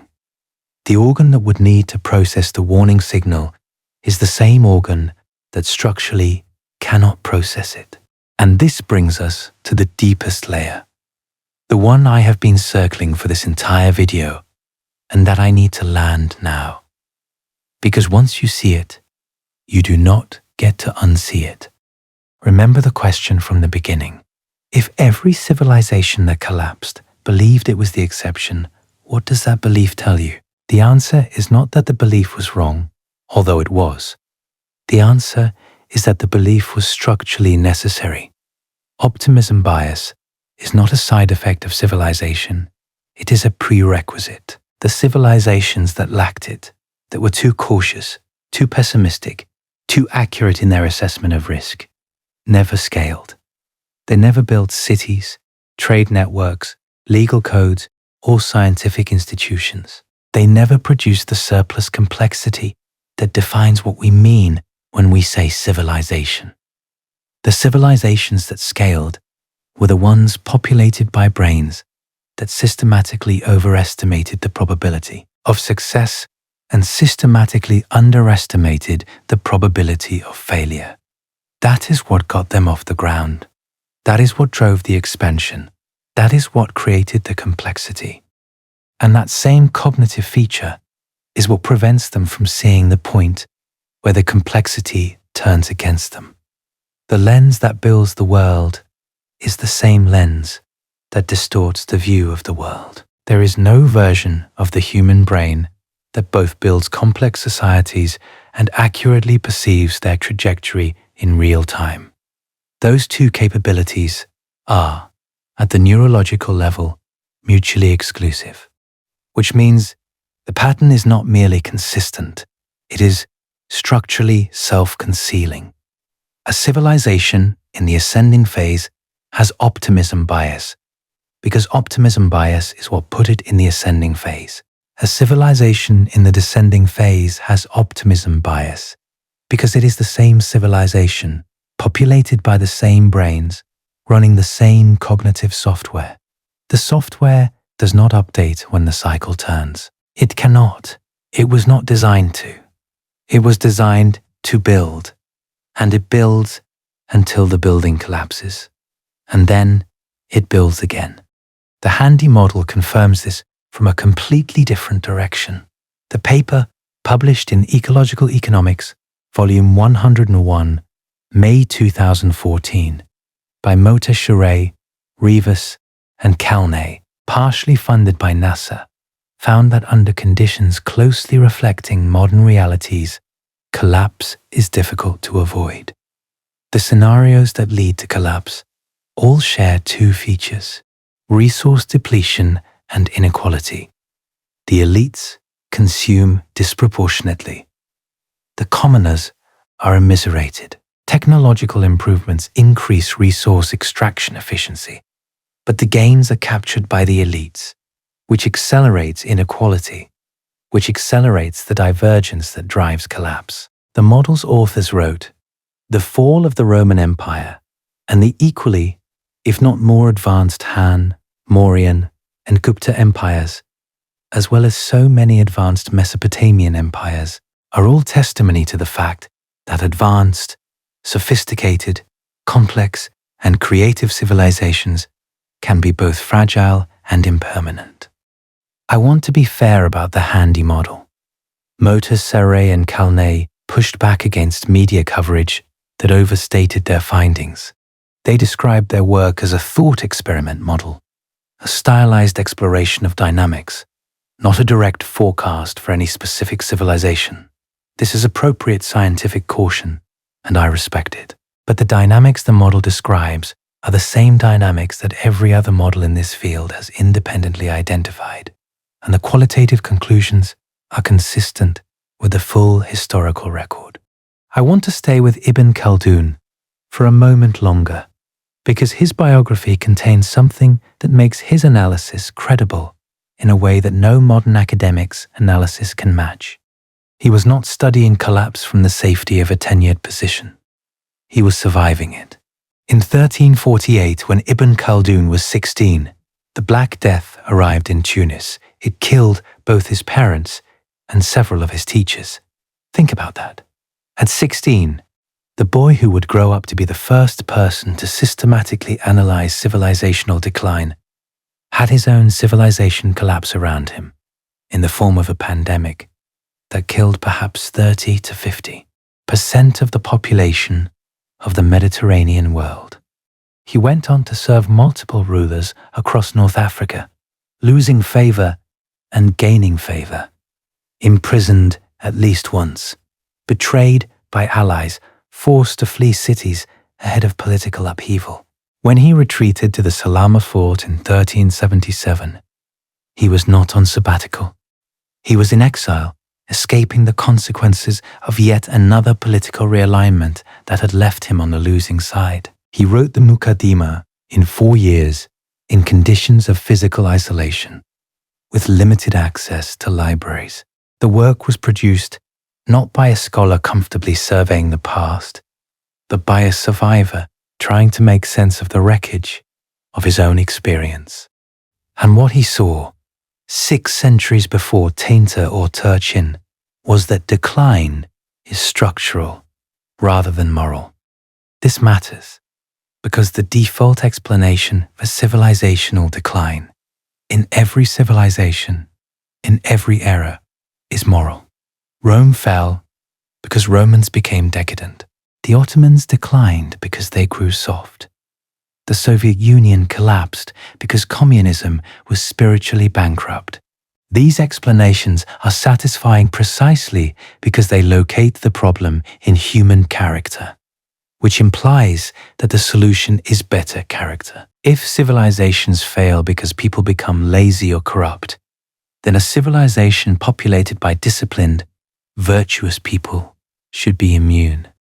Ibn Khaldun rejected this. He argued that the conditions of civilizational success are the conditions that produce decline. Asabiya, group solidarity, creates the civilization.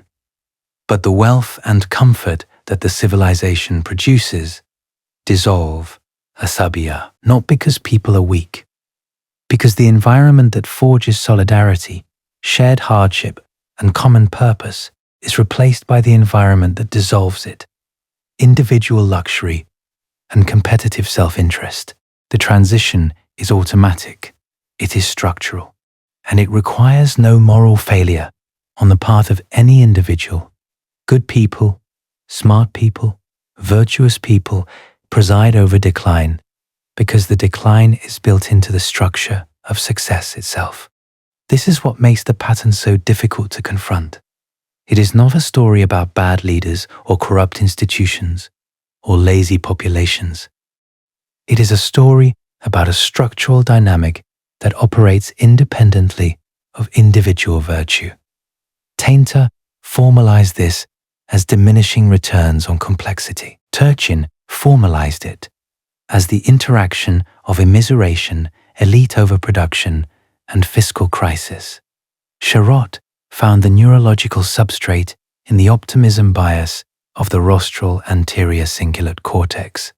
And Ibn Khaldun, sitting in a fort in Algeria in 1377, saw it with his unaided intellect and called it Asabiyya.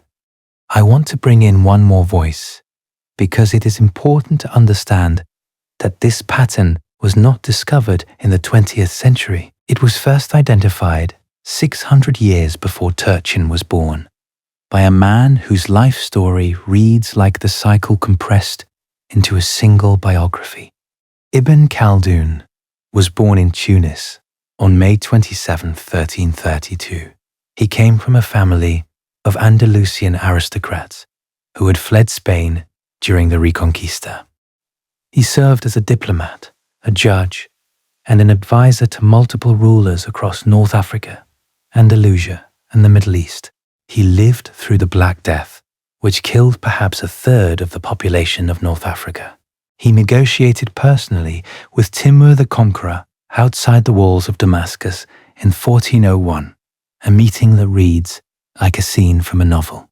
And in 1377, during a 4-year period of self-imposed exile in the Salama fort near Constantine, he wrote the Muqaddimah, an introduction to a planned universal history that turned out to be one of the most prescient analytical works ever composed about the nature of civilizational cycles.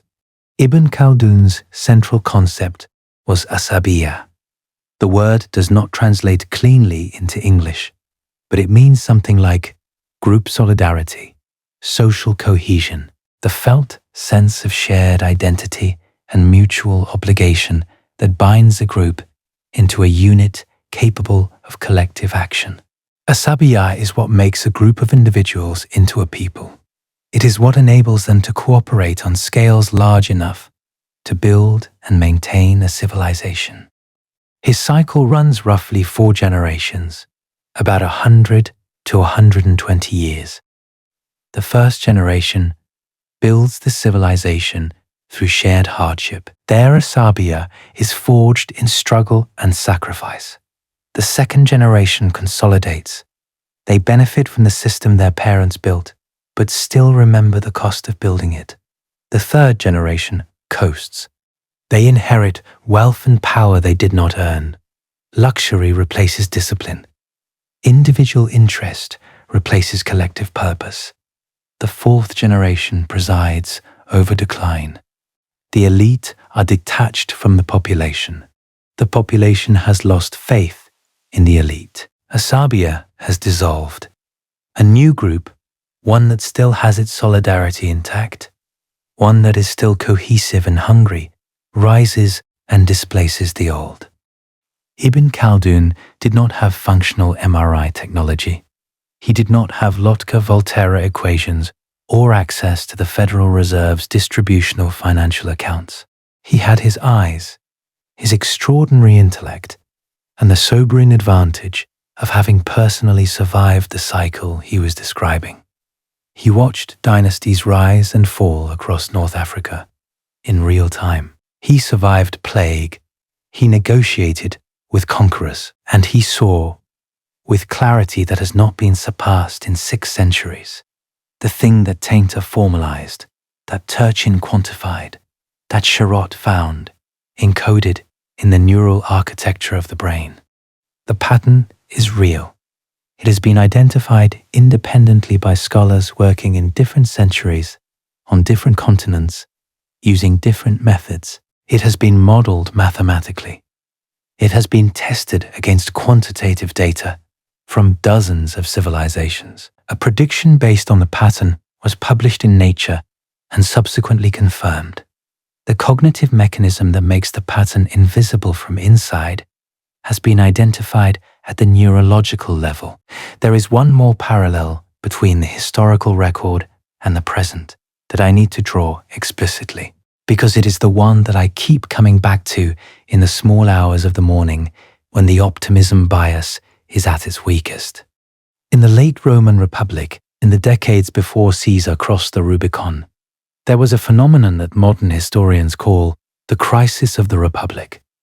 The institutions were still standing. The Senate still met. Elections were still held. The courts still functioned. The legions still marched. By every visible metric of institutional health, the Republic appeared to be operating normally.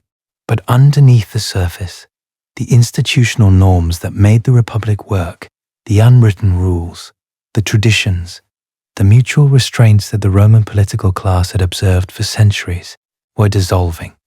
Politicians began doing things that were technically legal, but that violated the spirit of the constitutional order. Generals began prioritizing personal loyalty from their troops over institutional loyalty to the state. The courts became instruments of factional warfare rather than impartial arbitration. The Senate became a theater of performance rather than a forum for deliberation. And the rhetoric of Roman greatness, of Roman destiny, of Roma Aeterna did not decline during this period. It intensified. The more the institutional norms eroded, the more passionately the political class invoked the traditions they were violating. This is not paradoxical. It is predictable. The rhetoric of permanence is loudest at exactly the moment when permanence is least secure, because the rhetoric is not a description of reality. It is a substitute for reality. When the institutions are functioning well, nobody needs to declare them eternal. They demonstrate their own durability through performance. It is only when performance declines that performance must be replaced by assertion. I want you to think about that dynamic, and then think about the frequency with which the phrase American exceptionalism appears in political discourse today, compared to, say, 1965. In 1965, when the United States was building interstate highways, landing spacecraft, passing civil rights legislation, and running an economy that was producing broadly shared prosperity, the phrase barely existed in public conversation. The country did not need to assert its exceptionalism, because its exceptionalism was demonstrable. By the 2020s, when every metric of institutional performance was in decline relative to peer nations, the phrase had become ubiquitous. It was a loyalty test, a political weapon, a line in the sand. The inverse relationship between institutional performance and the volume of exceptionalist rhetoric is not a coincidence. It is the signature feature of stage 3 in the sequence. The rhetoric is not evidence of health. It is evidence of the opposite. It is the sound a civilization makes when it can no longer demonstrate its greatness and must instead declare it. Gibbon saw this in Rome. He wrote, with characteristic precision, that the last Roman emperors were ambitious of displaying their pomp in the palace, or of leading their armies into the field, but that the same virtues, which had commanded the respect of free nations, were no longer adequate to the government of a declining empire. The display intensified as the substance withdrew. The triumph became a performance. The performance became a substitute for the thing it was supposed to celebrate. And I want to come back to the ASCE data one more time, because it illustrates this dynamic with painful specificity. The 2025 report card gave the United States a C. This was celebrated. Headlines read, US infrastructure gets best grade in over 25 years. And that is factually accurate. But think about what it means. The best grade in 25 years is a C. A C means mediocre, requires attention. 9 categories still received D grades, meaning at risk or poor. The $3.7 trillion investment gap remains, and the fact that a C was treated as cause for celebration, rather than as evidence of a system that has been underperforming for a quarter century, is itself a manifestation of the bias. The attenuated processing of negative information that Sharot documented at the neural level is operating here at the institutional level. A C is bad news, but it is better than the D plus it replaced. The brain latches onto the improvement and filters the baseline. Things are getting better is processed. Things are still deeply inadequate is attenuated. This is not a failure of journalism or a failure of policy. It is the optimism bias operating through institutional channels, producing exactly the filtering effect that Sharot's lab demonstrated in individual subjects. The institution processes the positive delta and attenuates the negative baseline. And the result is a civilization that is celebrating a C in infrastructure while the bridges beneath it are structurally deficient and the water systems are graded D.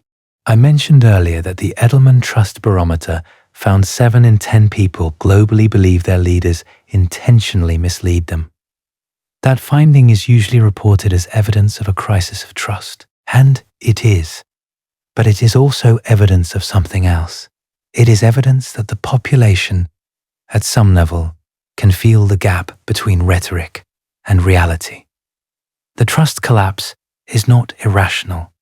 It is the population's accurate, if inarticulate, response to a system that is declaring its own greatness while delivering diminishing returns. The people who have lost trust are not stupid. They are perceiving, correctly, that the narrative and the reality have diverged. What they cannot perceive, what the cognitive architecture prevents any of us from perceiving with full clarity, is that this divergence is not a temporary aberration caused by bad leaders or wrong policies. It is a structural feature of the phase of the cycle they are in, and the leaders who could correct it are selected by an institutional apparatus that rewards optimism bias. That promotes the people most capable of declaring that the system is fundamentally sound, and that marginalizes the people who can see that it is not. Now, the title of this video promises a sequence, and it promises that they will not say where we are. Let me deliver on the first promise and then explain why the second promise was always going to be true. The sequence, derived from the convergence of every model I have described, is this. Stage 1. A new social order emerges. Social cohesion is high. Trust between the population and its leaders is high. Complexity is low. And returns on investment are enormous. Problems are solved with simple, effective solutions. The system is responsive, resilient, and growing. Stage 2. Success accumulates. The system scales. New layers of complexity are added to manage new challenges. Each layer works. Wealth grows. The economy expands. The military is dominant. The institutions are trusted. This is the peak. And this is the stage where the rhetoric of permanence begins. The poets write their hymns. The emperors commission their monuments. The national mythology solidifies around the conviction that this particular arrangement is not merely successful, but permanent. I want to expand on stages 3 and 4, because they are the stages where the viewer's own pattern recognition should be firing. And if I do my job correctly, the pattern recognition should be accompanied by the uncomfortable awareness that the pattern recognition itself is being filtered by the very bias I have been describing. Stage 3, the diminishing returns phase, has a specific quality that makes it almost impossible to identify from the inside. Every individual problem in stage 3 has a reasonable explanation. Life expectancy fell because of opioids, or because of COVID, or because of the particular structure of the American healthcare system. Each explanation is true in isolation. Wealth concentrated because of technological change, or tax policy, or globalization. Each explanation is true in isolation. Infrastructure decayed because of deferred maintenance, or partisan gridlock, or competing budget priorities. True in isolation. What stage 3 looks like from the inside is a series of individual problems, each with its own cause, each generating its own debate, each absorbing its own share of institutional attention. What it looks like from the outside, from the perspective of the pattern, is a system that is generating more problems than it can solve, because each solution adds complexity that creates new problems. The opioid crisis was partly a consequence of the complexity of the American healthcare system. The healthcare system's complexity was partly a consequence of the regulatory responses to previous healthcare crises. Each layer of complexity was a rational response to a real problem. The cumulative effect was a system that could not deliver basic health outcomes at the level of peer nations despite spending more per capita than any of them. That is diminishing returns, not as an abstraction, as lived experience. Stage 4 is where elite overproduction becomes politically visible, and this is the stage that feels most recognizable to anyone who has lived through the last decade. When there are more credentialed, ambitious, articulate people than there are positions for them, the surplus does not accept downward mobility gracefully. They use their education and their communication skills to organize. They articulate grievances. They build movements. They fund media outlets. They run for office. They create parallel institutions that challenge the legitimacy of existing ones. And because there are surplus elites on all sides of the political spectrum, they end up fighting each other as much as they fight the system, which produces the polarization that makes collective action impossible.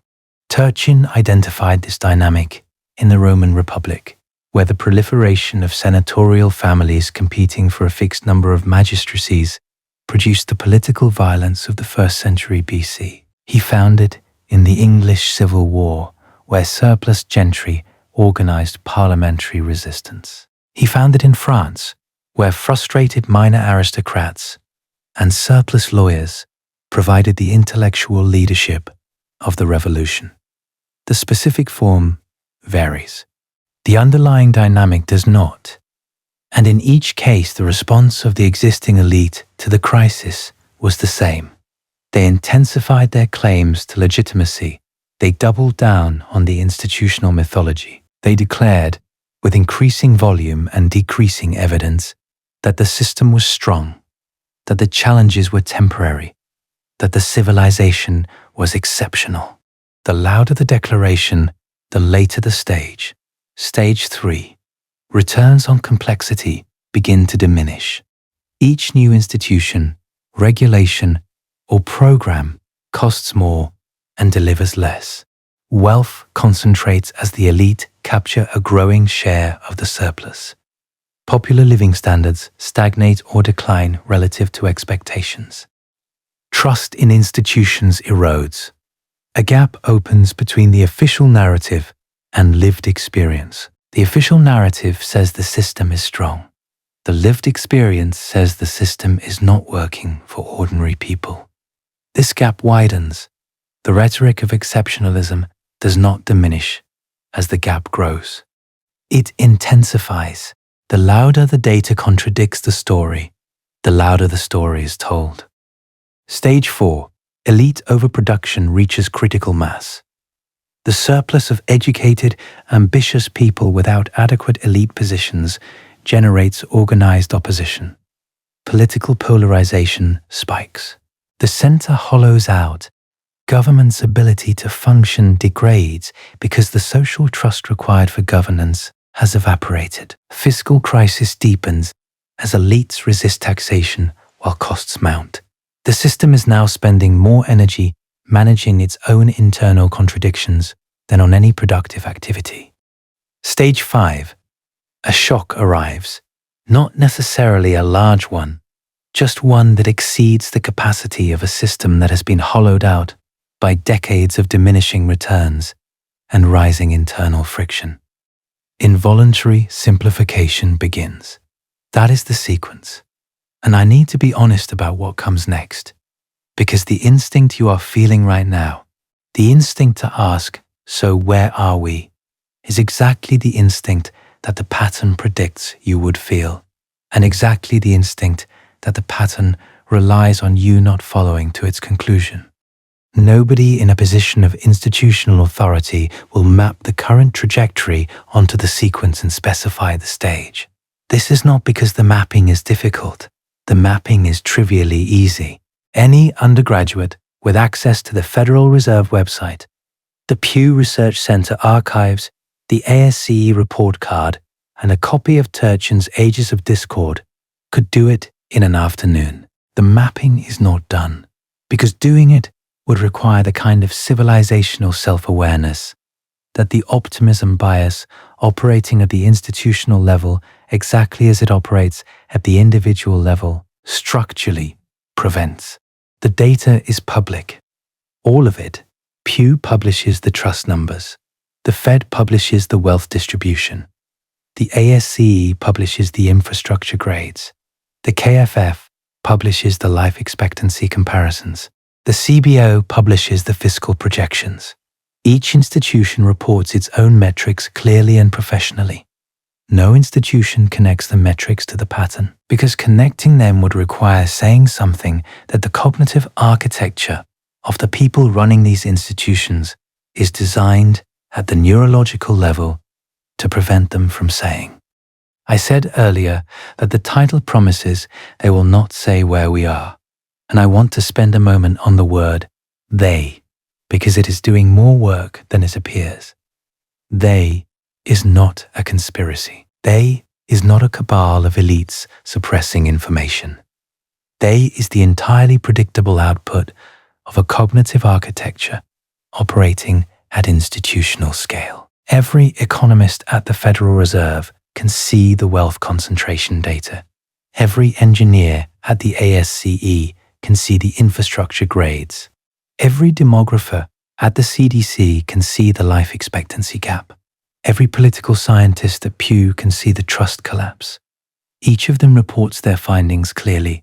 Each of them does their job competently, and none of them connects the dots, because connecting the dots would require producing a synthesis that says, taken together, these metrics indicate that the United States exhibits the diagnostic profile of a late-cycle society as defined by every major model of civilizational decline.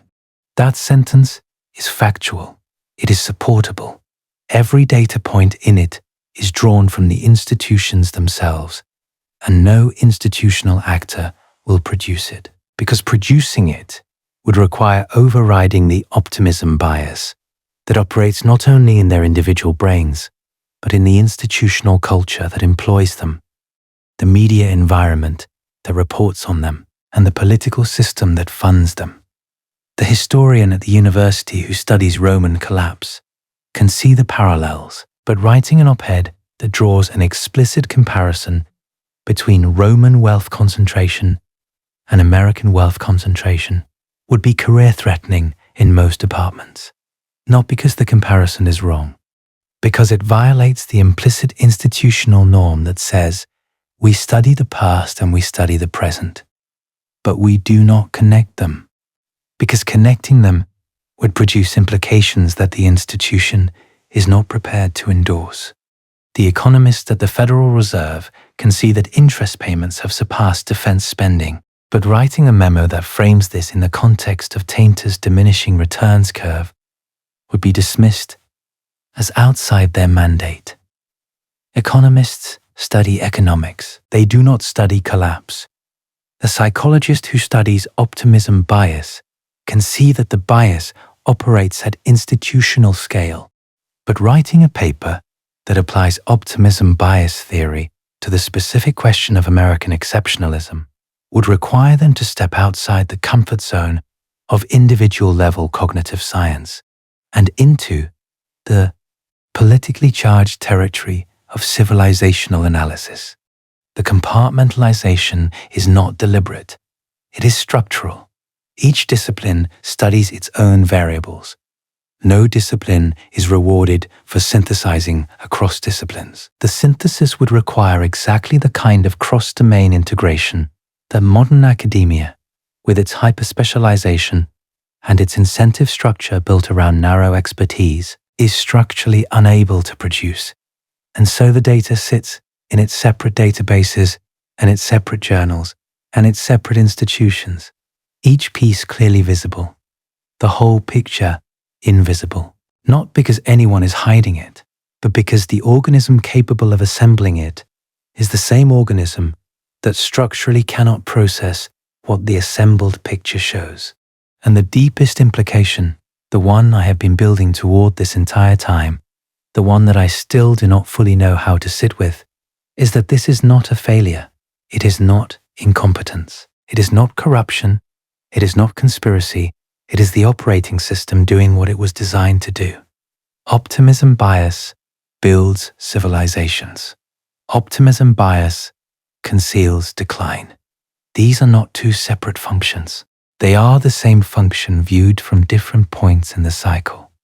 The engine and the blindfold are the same piece of equipment, which is why Turchin's father, watching the Soviet eternal state dissolve, did not prevent Peter Turchin's prediction from being ignored, which is why Gibbon, sitting on British bookshelves, did not prevent Suez, which is why Livy, writing histories of fallen republics for the Roman Senate, did not prevent Caesar. The information enters the system. The system processes it through a filter that was optimized for building, not for self-diagnosis. The filter returns the same output every time. We are the exception. And the civilization that receives that output treats it as an assessment rather than a symptom, as data rather than denial, as a reasoned conclusion rather than a neurological reflex. Because the mechanism that would allow it to tell the difference is the same mechanism that is producing the distortion. The viewer who has stayed with me for this long, who has absorbed the data from 6 civilizations and 4 mathematical models and 2 distinct branches of neuroscience, is now in an unusual position. You know the sequence. You can see the variables. You have the specific numbers. You have the dates. You have the names of the papers and the names of the researchers and the specific findings they published. And you also have, operating continuously in the background of your cognition, the neural architecture that Sharot mapped, the architecture that filters decline data, the architecture that attenuates bad news and amplifies good news, the architecture that produces automatically the sense that the information you have just received is interesting but probably not applicable to your specific situation, that your civilization is probably the exception. That sense is not your reasoned assessment. It is your rostral anterior cingulate cortex doing exactly what it was optimized to do over hundreds of thousands of years of evolutionary pressure. It is not listening to evidence. It is processing evidence through a filter that was designed to keep you building, keep you planting crops, keep you founding cities, keep you having children in a world that has never, at any point in the history of the species, been safe. The filter was adaptive for 100,000 years. It made civilization possible. It made you possible. And it is the thing that will prevent you from doing anything with the information you now hold, just as it prevented the Romans, the Maya, the Ottomans, the Qing, the British, and the Soviets from doing anything with the equivalent information they held. This is not pessimism. Pessimism is an emotional stance. This is a structural observation about the relationship between the brain that builds civilizations and the brain that evaluates them. They are the same brain, and they cannot both be operating at peak performance simultaneously. The more effectively the brain builds, the less effectively it evaluates. The more confidently it projects success, the less accurately it processes failure signals.